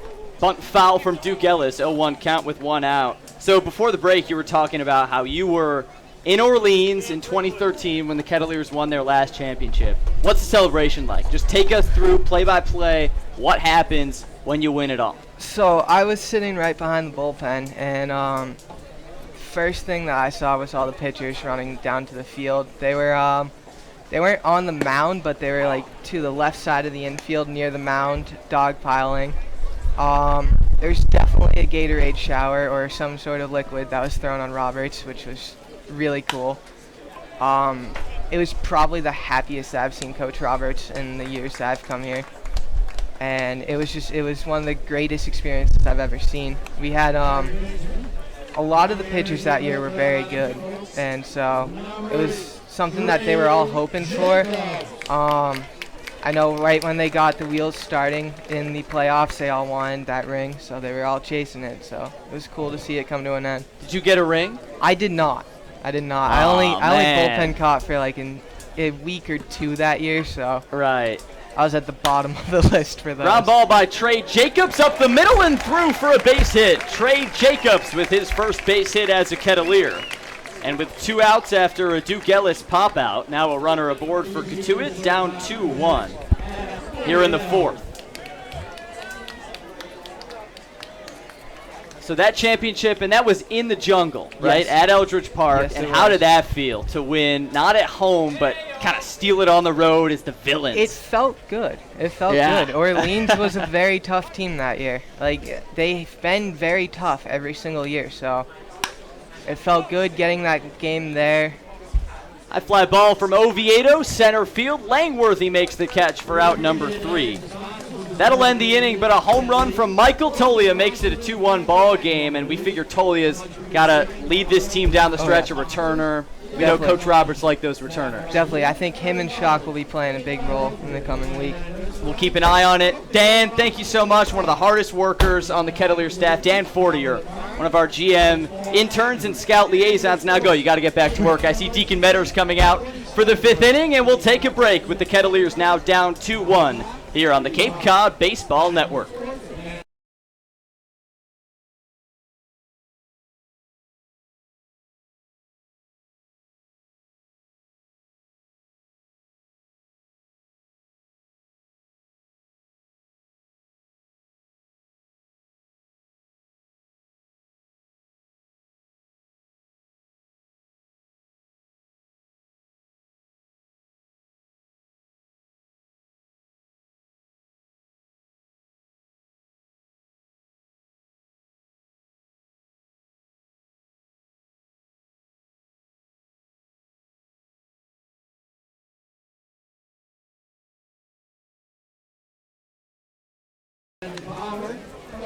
Top of the 5th here in Cotuit, and we're back in the broadcast booth with the Kettleers down 2-1. Deacon Meadors, the right-hander on the mound, coming out of the bullpen to relieve Ryan Smith. He went 4 innings, allowed 2 runs on 5 hits. And we're pleased to be joined by another guest, one of our beat writers, Zack Kaplan. You probably have seen him on our pregame shows this season as well. Zack Kaplan joining us in the booth here for the 5th. The Kettleers down 2-1. Zack, good to have you, my friend. Thanks for coming on. Sam, it's a pleasure. I'm used to throwing it up to you guys, not you guys throwing it to me. So this is a curveball, knuckleball, whatever you want to call it. But it's a pleasure to be up here in the booth. I hear you're a breaking ball hitter, so this is right in your wheelhouse. Yep, in the 6th grade, I could hit a mean breaking ball that kids tried to throw, and I was a year behind in Little League. I made a one-time Little League All-Star. It's like my athletic claim to fame. And, yeah. So I think that wraps it up right there. There you go. As Deacon Metters, the right-hander, is out of the bullpen to relieve Ryan Smith. He faces 4, 5, and 6 in the Falmouth order, starting with Big Davis Sims. Metters' first pitch fouled off on the left side, 0-1 the count. So, Zach, you've been covering the team on the beat this entire summer. You had a good summer, man. I can't believe we're at Game 44. It's pretty bizarre. It feels like just yesterday I was standing here with Peter Gammons for Game 1 and said, oh, there goes that Burdick kid again. Wonder if he'll stick. And he was a temporary player at the time, I believe. And, of course, he's our number 2 hitter here in Game 44. Looks like he might replace Zach Bierman in the lineup. Obviously, Zach getting cut today, unfortunately. Really hate to see that. 0-2 the count on Sims at the plate as Metters winds up. Curveball in the dirt, ball 1. So there's been a lot that's happened ever since that opening day. We were talking with Dan Fortier beforehand, our GM intern, and everybody, I think we need to do this. We do the bold predictions all season long, but we need to have a player to pick heading into the postseason as Sims swings and misses at a changeup in the dirt. Strikeout for out number 1. So who's your guy, position player or pitcher or both, that you think will make a big impact for Cotuit in the postseason? Well, I'll tell you what, Pete Flaherty's dad, I know Peter, assistant GM of the team, GM intern, what have you, his dad has been high on Duke Ellis for, I think, a few weeks now in terms of a playoff MVP. So he's liked Duke Ellis. It's the first pitch strike there. But I gotta go with Tolia. I feel like Michael, he's a veteran. He knows what it's like last year. He knows how much it stunk to get swept by Bourne last year. I could see Tolia going off. Edouard Julien, the batter, he takes strike 2. Metters ahead in the count, 0-2. How about this, a little iron bowl of baseball right here, Alabama against Auburn at the plate. I don't know where Ali Kamoya is, but someone get a hold of her real fast before she doesn't leak our probables. I know it's Moss Game 3. Plenty of new faces as well on the infield. Trey Jacobs at third, Nick Gonzalez at second. Julien hammers the 2-2 straight up the box and into center field. A one-out single to give Falmouth another base runner. That is their 7th of the ball game, and Julien aboard with 1 out here in the 5th. But with that said, I could totally see Zane Collins coming up with like a Pedro-like performance in Game 2. I'm talking vintage Pedro Martinez. Had to throw in the Martinez in there.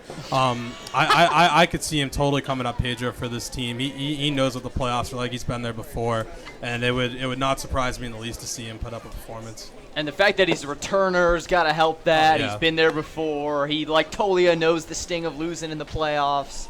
I could totally see. It's kind of a chalk pick to pick Tolia and Zane, but give him to me. Yo, chalk wins most of the time. Yeah, how's your NCAA bracket usually go? So I'm very good at picking the champion. It's a fun fact here for all y'all in March. The top 3 in BPI, since they've started tracking the stat, one of those teams has won it every year. Really? Logan Davidson, the batter, cranks a single into right field. Back-to-back base hits with 1 out here in the 5th for Falmouth, and they've got 2 aboard. Around for Herbert Iser, the catcher. 2-1 Falmouth on top. That's in each of the last 3 years? So since BPI, or? I think it's 5. I think they're going on 5 years now since Louisville in 2013, who I also picked. I've gotten 3 of the last 5 correct champions, so I'm good at picking those. This year I made 1 bracket each for UVA, Nova, and then Duke. And I thought the Duke one I put in most of my groups.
Falmouth as well. They could be the 2.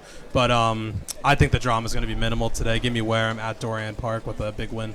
Love it. Full count pitch tailed off foul towards the third base dugout. Iser stays alive. Falmouth trying to add to a 1-run lead here in the 5th. 2 on with 1 out. Bourne could sneak up on them, though, because that's dangerous. You know, they've got nothing to play for, but it's their last game of the season. It's at home, right? You know, at this point, you might as well end on a win and just go all out. Swing and a miss on the 3-2. Good slider with some bite from Metters. And he comes back to sit down Iser, a big out number 2. I'll tell you this, though. If it was Andy Archer on the mound for Bourne, I'd be way more inclined to pick them. Friend of the show, dear friend of many here in the Cotuit organization. He was here for a little bit at the beginning. If he was pitching, I know he's still motivated. I just wonder how motivated the rest of the Bravos are. We'll figure it out. That one, the first pitch at 6 p.m. tonight at Doran Park. The Chop House, as Pete Flaherty called it before the game. Had you heard that one? Chop House. The Tomahawk Chop. Right? Yeah. I like it. Okay. At the Chop House. Inside pitch, and that hits the batter. Alex Volpe will go down and take first base, and now the bases are loaded with 2 outs in the 5th. Second time that Falmouth has filled them up today. Deacon Metters out of the bullpen, working into some trouble. He struck out the leadoff man in Sims, gave up back-to-back singles to Julian and Davidson. Struck out Iser, but he hits Volpe there, and now the number 9 man and Will Brennan will have a chance. 2-1 ball game, Falmouth in the lead. Talking with Zack Kaplan, one of our Cotuit Kettleers beat writers, host of the Kettleer pregame show for home games, if you're watching on Comcast Channel 99. First pitch to Brennan, change up on the outside corner, strike 1. It's hard to believe that the season has gotten to where it is, but Zach's been on the beat all season long. As Metters looks in, comes set from the stretch. The 0-1 right down the pipe, strike 2. One more pitch here for Metters to get him out of a big jam, and the Kettleers still in this game if they can get out of this with any further damage here. Pretty windy day here at Lowell Park. Metters the 0-2. Slider in the dirt blocked by Woolforth for ball 1. So, Zach, the Nittany Lions, yes. You're a Penn State guy. Football season coming up and all this Urban Meyer stuff. It's got to be pretty crazy in Big Ten country for you. I'd like to start off with a shout-out to Ali Kamoya. Penn State ranked 9 today in the preseason poll. Bouncer foul on the right side as Brennan stays alive. They came out with a preseason poll today. Preseason coaches poll came out today, and my point, Ali Kamoya, our social media intern, is an Auburn gal. Penn State ranked 9, Auburn ranked 10. Wow. So, yep. Oh, and look at here. My Wisconsin Badgers ranked 7th, so I got you both beat. I love Wisconsin when Penn State's not playing them. The 1-2 from Metters, cut on and miss, strike 3.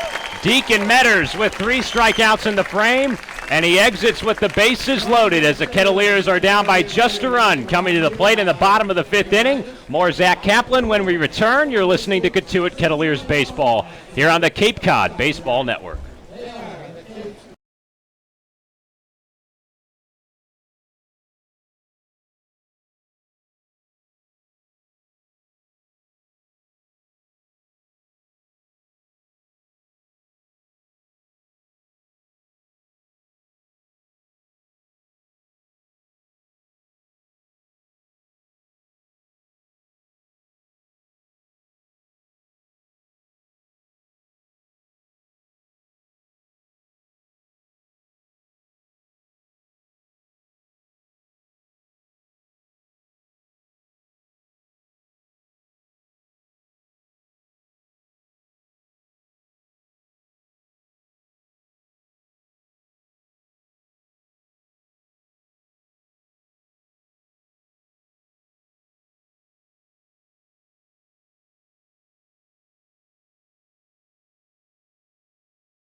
Home half of the 5th here at Lowell Park, and the Kettleers down 2-1 against the Falmouth Commodores. Bottom of the order coming to the plate, Nick Gonzalez, Garrett Woolforth, and Will Robertson due up 8-9-1 against the Holy Cross right-hander and Pat McGowan.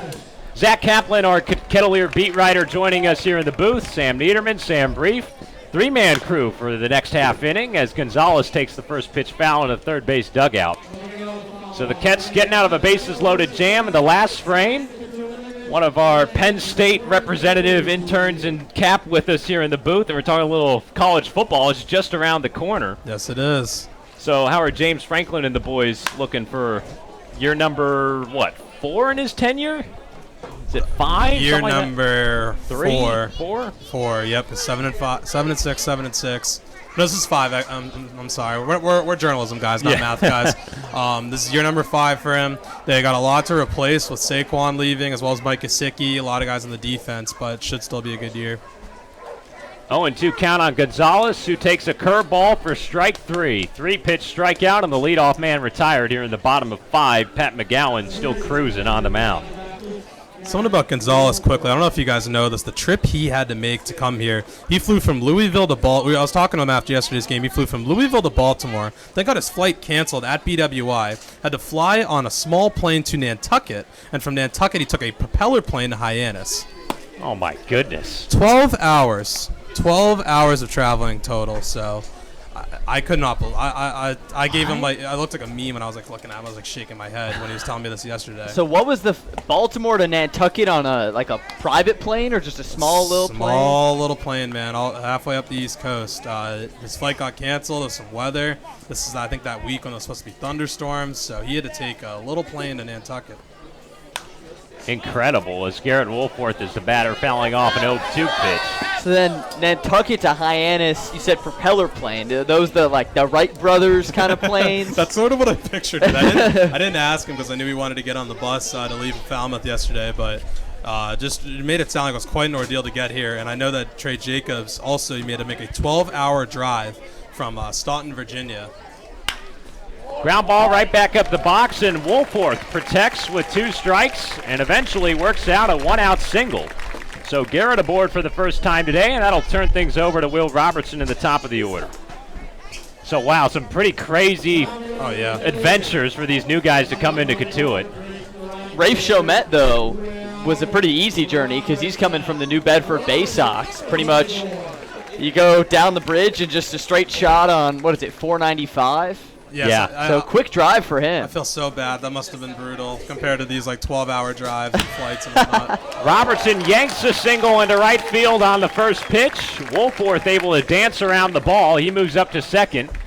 Kettleers with 2 1-out base runners now for Peyton Burdick. Cotuit down by a run here in the bottom of the 5th, trying to stick the landing here in game number 44 of the regular season. Zack Kaplan, our Cotuit beat writer, joining us.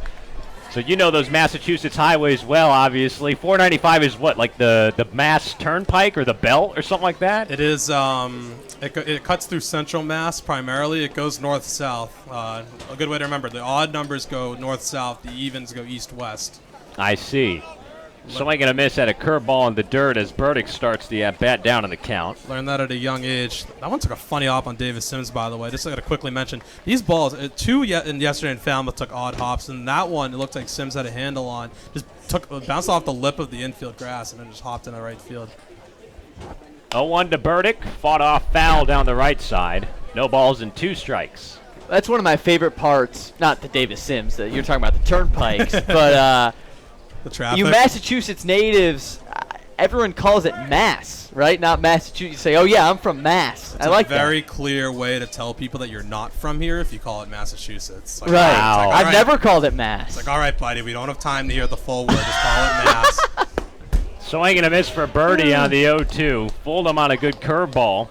And there's out number 2 here in the bottom of the 5th inning. 2 runners still aboard for Cotuit, and Michael Tolia coming to the plate. So if I want to sound like a local, I'm from Mass. You're from Mass, Eastern Mass, Central Mass, Western Mass, which is practically New York, almost annexed territory, Western Mass. But that's sort of how we look at it. I got a buddy from out near Springfield, Basketball Hall of Fame, big shameless plug. Right. Highly recommend it. And I always say, oh, how's life out in Ohio? You know, because it's basically out there in the boonies. First pitch to Tolia is ball 1. Runners on first and second, 2 outs here in the bottom of 5. Cotuit trailing 2-1 against Falmouth. Zack Kaplan, our Kettleers beat writer, joining us here in the booth. We'll see if Michael can go yard once more and try to give the Kets the lead. He had a solo shot in the 4th. Playoff hero. Curveball in the dirt. Good take. 2-0. So now he has 7 home runs on the season, just one back of that Cape League lead, which Davis Sims is tied for with Nick Osborne at 8. Of course, he had 6 last year in his first summer with the Kettleers, so he's already topped that. The 2-0. Breaking ball off the plate. 3 balls, no strikes. Be really interesting if the bases get loaded here for Chalmette. Big opportunity to make a big dent in this first game. Ket's looking for their first win against Falmouth this season. Pretty crazy. The Commodores with a 4-win, no-loss, 1-tie record. There's ball 4 to Tolia. McGowan didn't even come close. Didn't really want to pitch to him. And the bases are loaded. 2 outs here in the bottom of the 5th. And as Cap called it, Rafe Chalmette will get another chance today. 0 for 2 with a strikeout looking in the first. And a pop fly to center field. Did you have a bold prediction before this one? We've been pretty bad at it lately in getting everybody's bold predictions. I said yesterday that Jacobs would have a multi-hit game, so I was going to squat on that, but... Chalmette down in the count, swing and a miss, 0-1. Runner on first, Tolia. Robertson on second, Woolforth on third. 1-run ball game. Chalmette fouls off the 0-1. That's off the top of the catcher's helmet and Iser. Looks like he's all right. Good crowd here at Lowell Park.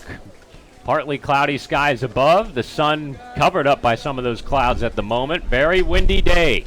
Rafe Chalmette in his Kettleer debut from Trinity University. The 2-strike pitch. Tempted him outside. 1 ball and 2 strikes. 2 runs on 7 hits. No errors for Falmouth today. 1 run on 6 hits. And 1 error for the Kettleers. Chalmette, the left-handed bat at the plate. McGowan from the stretch, kicks and deals. Inside curveball, just able to hold up on it. 2-2 the count. Nice to see Iser with a good rapport with McGowan. Not their usual catcher, Maverick Hanley, getting the day off today. Iser, a teammate of Garrett Wolfforth at Dallas Baptist. The 2-2. Fastball lifted high in the air, playable on the right side of the infield. Who's going to call it? Julien, the second baseman, and it's off the glove. Chalmette digging into second as 2 runs come home to score.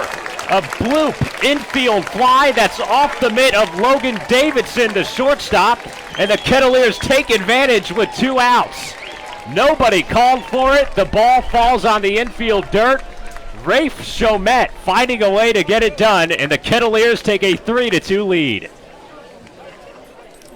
Wow. I had a weird feeling that would be the pivotal at bat of the game, whether Chalmette would get out and the Cats would go back down 2-1, but I did not. When that thing went 1,000 feet above the infield, I was just like, oh, out number 3, but Cats have life in the 5th, and they take the lead. Can't believe that. You got to call for that, right? No one was calling for it. Davidson and Julien both in the area. Duke Ellis, the batter, as he fouls back strike 1. It will be ruled an error. E6 on the shortstop, Logan Davidson. It went off the tip of his glove. Woolforth and Robertson both score, and it's Cotuit 3, Falmouth 2. Cannon playing in at third, 2 runners in scoring position. Ellis bounces one high, left side. Davidson has it. A good throw just in time at first to retire the side. But the Kettleers plate 2 on a little bloop pop-up on the right side of the infield from Rafe Chalmette. And it's Cotuit 3-2 as we enter the 6th. Zack Kaplan, our Kettleers beat writer, joining us for the last inning. Thank you, my friend. A pleasure to have you on. Thanks for having me, guys. It's a pleasure. All righty, that's Zack Kaplan joining us, the host of the Kettleers pregame show and our beat writer as we move on to the 6th. Coming up next, the Kettleers with a 3-2 lead here on the Cape Cod Baseball Network.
3-2 Cotuit on a 2 RBI error forced by Rafe Chalmette, and Deacon Meadors back on for the top of the 6th to face the top of the Falmouth lineup. Ball 1 comes into Austin Langworthy, followed up by Cameron Cannon and Matt Wallner. Thanks to both of our guests today, Dan Fortier, GM and Scout Liaison with the Kettleers, and also Zack Kaplan, beat writer, pregame show host. You can check out all of his work at kettleers.org, and if you tune into the broadcast about 30 minutes early, you can hear his pregame show alongside Ben Fisher, our other beat writer, another Big Ten guy from Maryland. Almost an all Big Ten media team here with the Kettleers. And now a 3-0 count from Deacon Meadors, pitching to Austin Langworthy. SEC matchup here, Bama against Florida, and Florida wins with a 4-pitch strike. Langworthy drops the bat and takes first base. So to recap how we got here, it was 2-0 Falmouth early, top of the 2nd.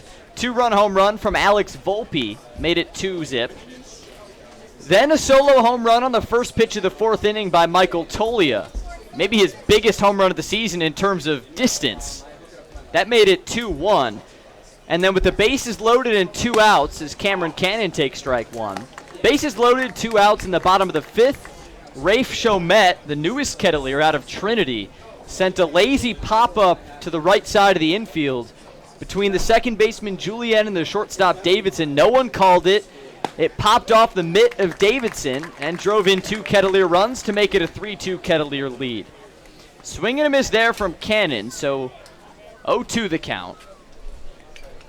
In a moment, we'll have our trivia question, the final of the regular season. But first, the 0-2. Swing and a miss at a slider that hooked way outside. 3-pitch strikeout that time after a 4-pitch walk. 4th strikeout of the day for Deke. And now 1 out. Let's get you the trivia question for the final time in the regular season, at least. Here's the trivia question.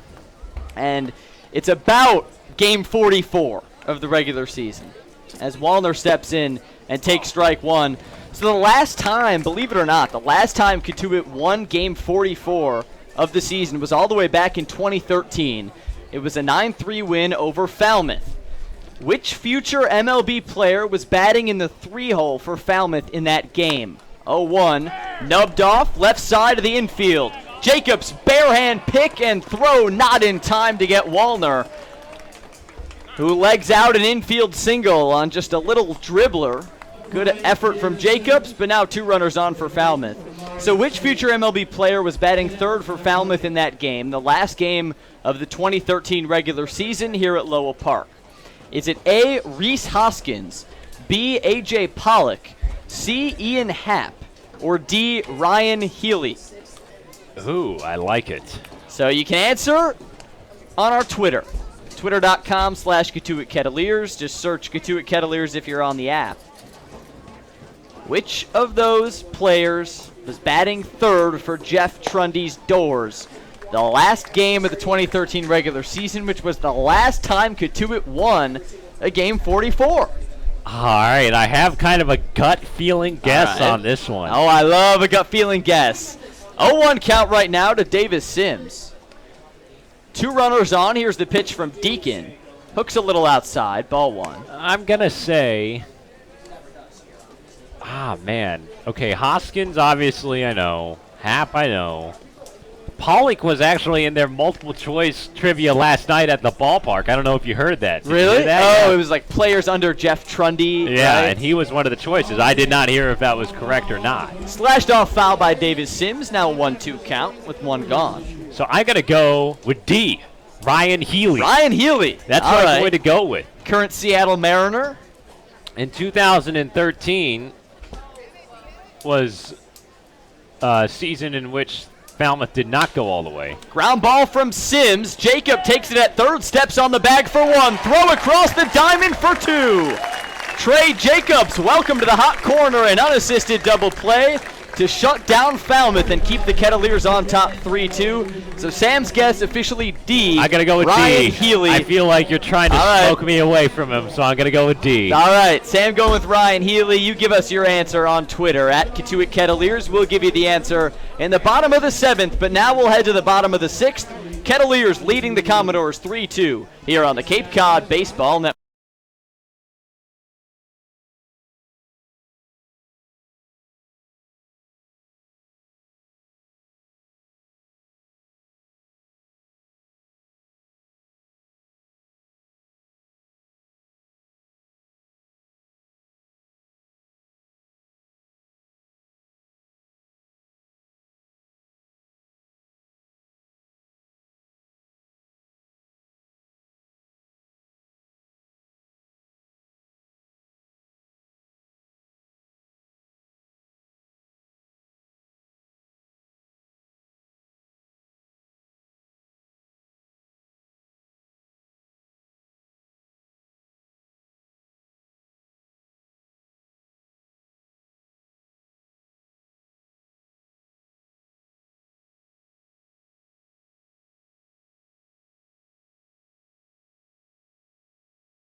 Back at it from Lowell Park. Kettleers on top of the Commodores 3-2.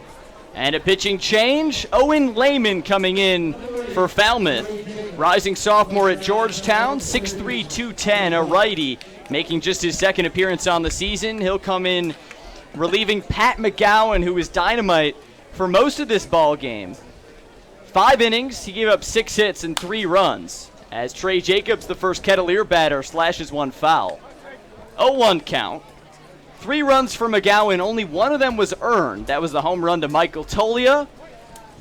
He walked no one and struck out 8 as Trey Jacobs sends a high fly ball deep into left field. Brennan charging over near the foul pole. He makes the catch for out number 1.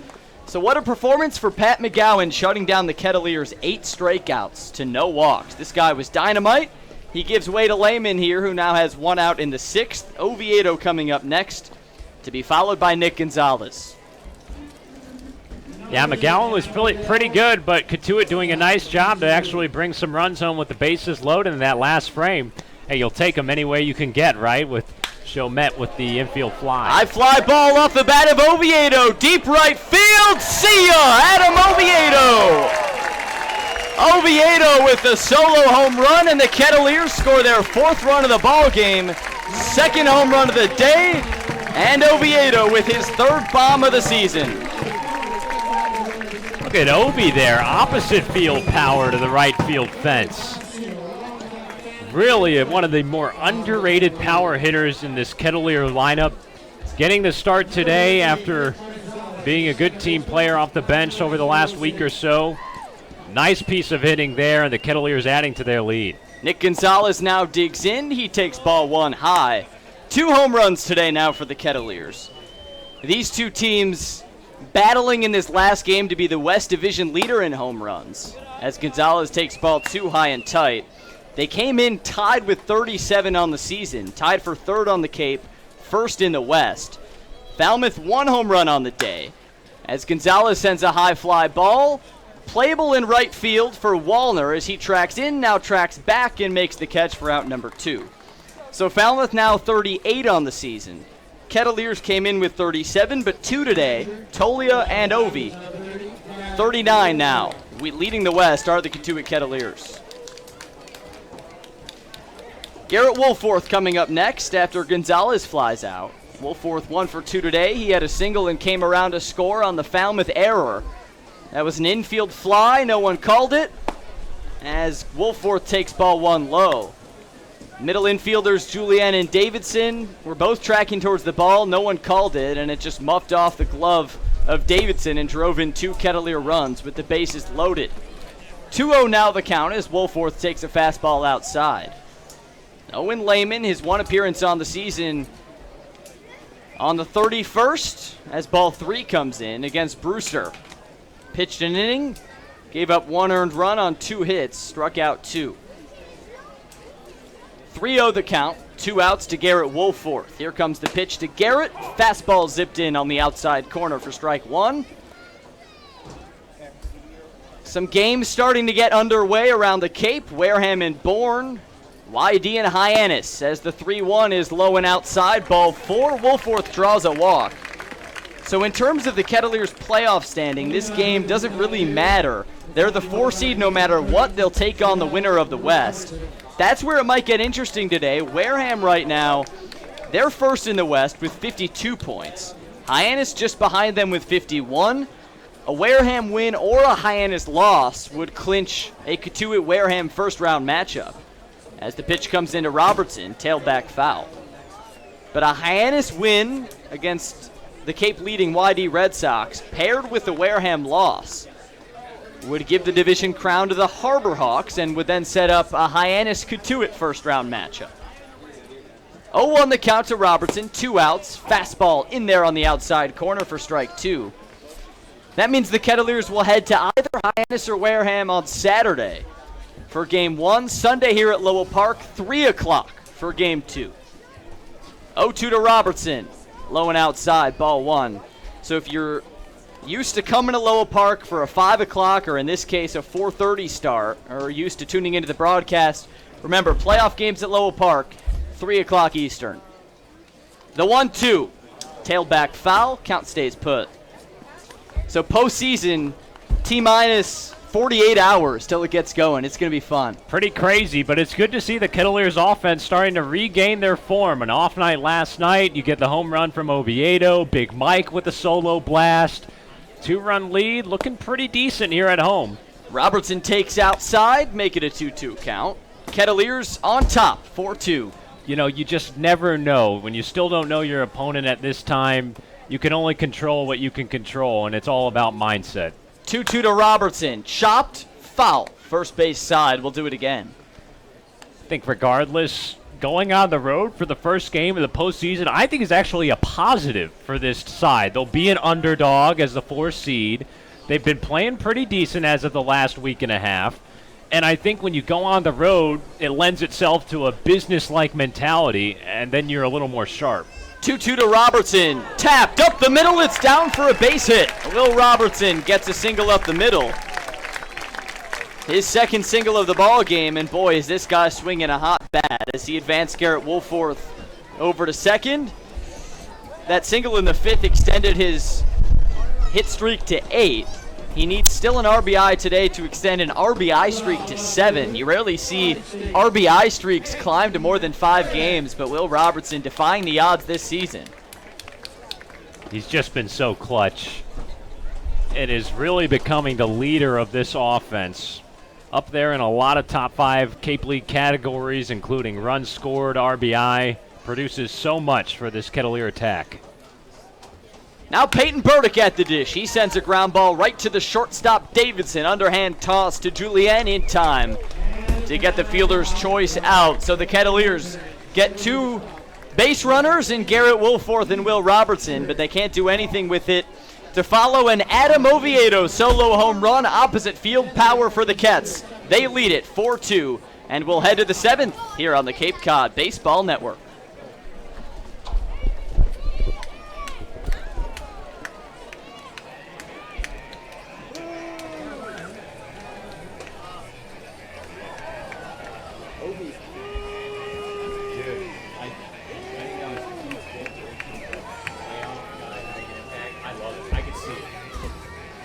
That was one of the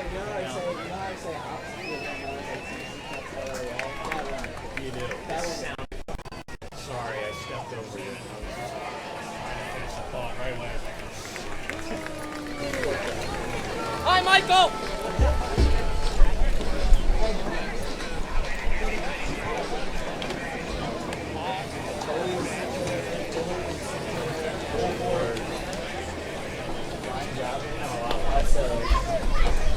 Is this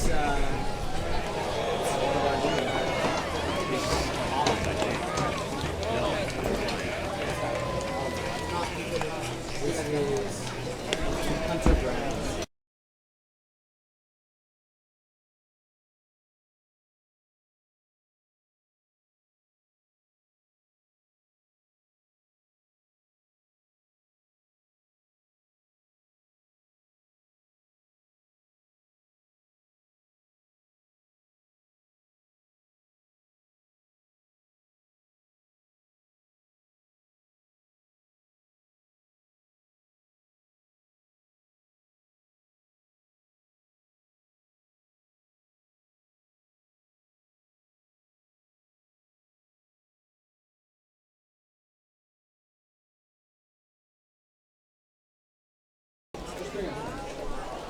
You ready, Mace? All right, we'll bring you.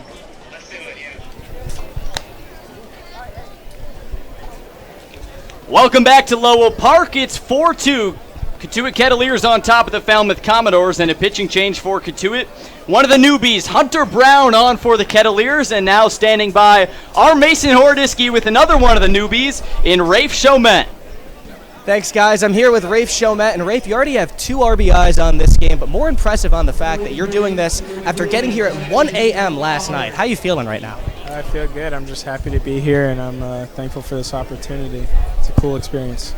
Obviously a great experience to be down in the Cape. What have you seen so far? Obviously you haven't been there super long, but what have you been able to take in from the Kettleers thus far? It's pretty out here. The people here love their baseball, and it's cool. Everybody's been super nice to me, and I'm really enjoying it.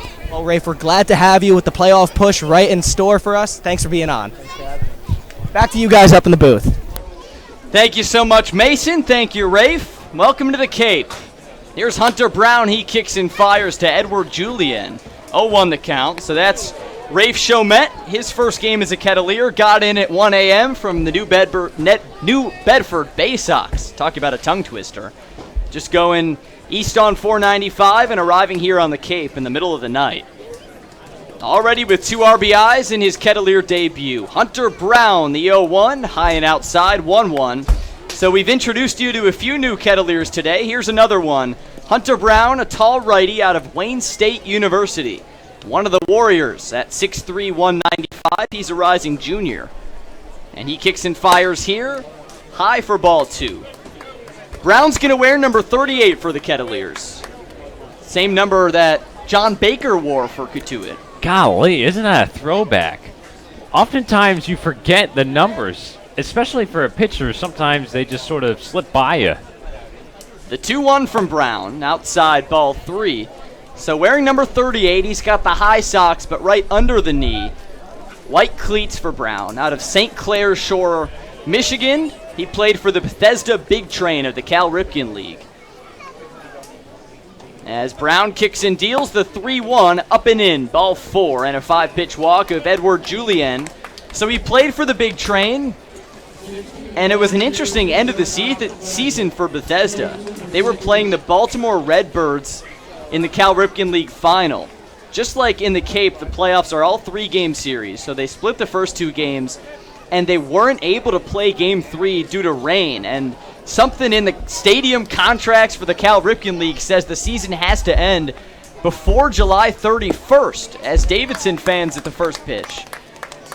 So the result was just to split the title. So the Bethesda Big Train and the Baltimore Redbirds shared the Cal Ripken League championship. That's just a bad job by the Cal Ripken League, if you ask me. They could have at least done a bat toss. Up and in, and it hit Logan Davidson. He'll take first base, his second hit by pitch of the ball game, and 2 runners on for Falmouth. The bat toss is how the Patriot Cup is decided. There's a list of 3 tiebreakers. Patriot Cup, of course, for the winner of the Hyannis Cotuit series.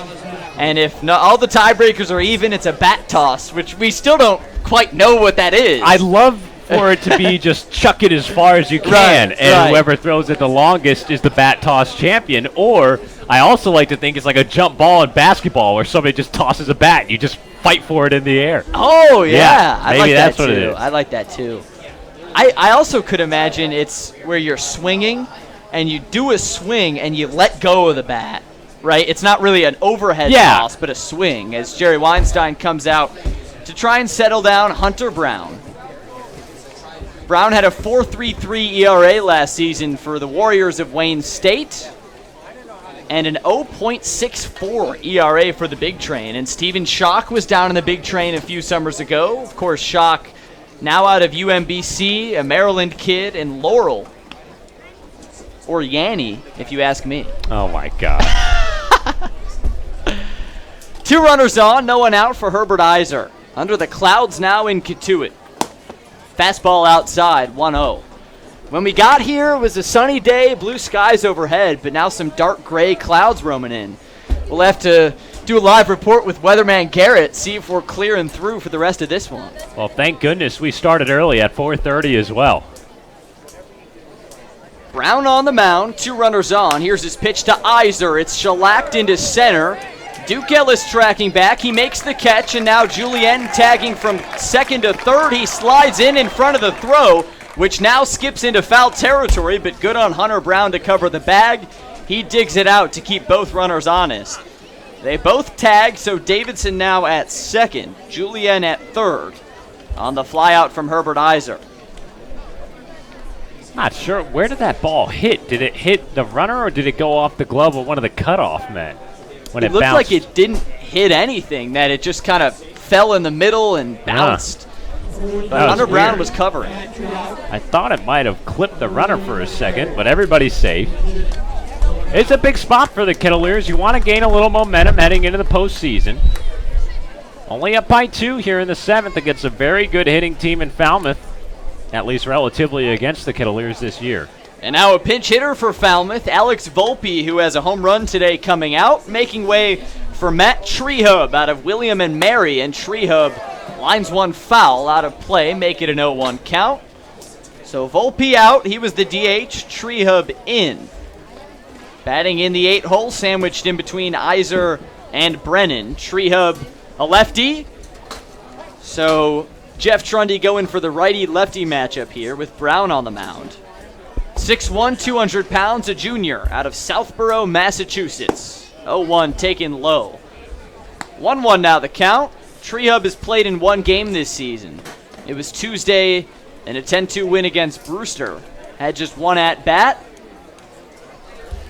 For the Commodores, 2 runners on, 2nd and 3rd in a 4-2 ball game. Swing and a miss there from Treehub, make it a 1-2 count.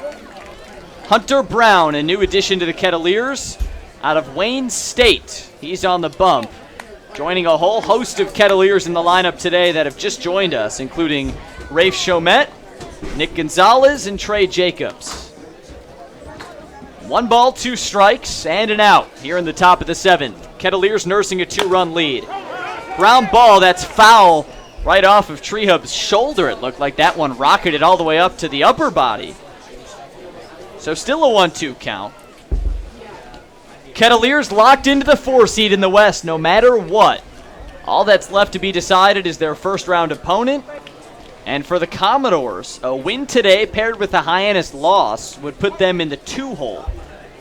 And they would then host that series as opposed to being the 3 seed and playing on the road in game 1. 1-2 to Treehub, down and inside, and it clipped his foot. Another hit batsman, and now the base is loaded with 1 out.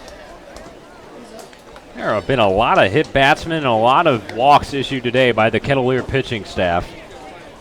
They had 3 in that first inning alone with 2 outs, and they were able to get out of a bases-loaded jam. But plenty more after that, and the bases loaded for the 3rd time today for the Falmouth Commodores. And it looks like it's time for a pitching change. A walk and 2 hit batsmen for Hunter Brown in his Kettleer debut, and he'll exit to an applause from the Cotuit faithful. Joey Walsh coming into the ball game for Cotuit. 1 out, and the bases loaded. Kettleers hanging on to a 4-2 lead. We'll be right back with the pitching change on the Cape Cod Baseball Network.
Kettleers number 51, Joey Walsh from Boston College.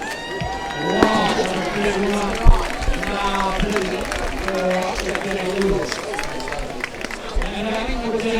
The sun going down indeed here in Cotuit. Dark clouds rolling in, and under the skies, the bases are juiced for Falmouth. Joey Walsh coming on in relief of Hunter Brown, who walked the bases loaded in the 3rd of an inning. 1 out in the top of the 7th. Kettleers nursing a 4-2 lead And Will Brennan, the Kansas State Wildcat, at the dish. First pitch from Walsh, low and outside, good block from Wolford. 1-0 the count. Julien at third, Davidson at second, and Trehub at first. The latter two on with hit by pitches. And Julien on with a walk. 1-0 count now. Joey Walsh, the Boston College Eagle, kicks and deals here. And it's a good breaking ball in there for strike one. Walsh has been a good lefty specialist stopper for the Kettleers out of the bullpen. A local kid from Plymouth, Mass. Trying to sound like a Mass local. Here's the 1-1. Low and outside, ball two. We learned in the fifth inning with Massachusetts native Zack Kaplan, one of our beat writers, that if you want to sound like a local, you got to say Mass and not Massachusetts, because no one has time to hear the full name. Bases loaded, infield coming in, especially the corners. 2-1, trails low and outside, a slider for ball three. I knew that was the case, actually, with the movie Miracle on the 1980 U.S. gold medal hockey team when Jack O'Callahan, the actor in the movie, this is Jack O'Callahan, Charlestown, Mass, when they're introduced. What a great movie. That's a class. Here's the three. Clears. Nick Gonzalez, a nice shovel over to second where Obi was there to make the play. But then he just threw it. Swings and misses at the first off. Baseman Gonzalez. Will Brennan all the way to second. Gonzalez was the one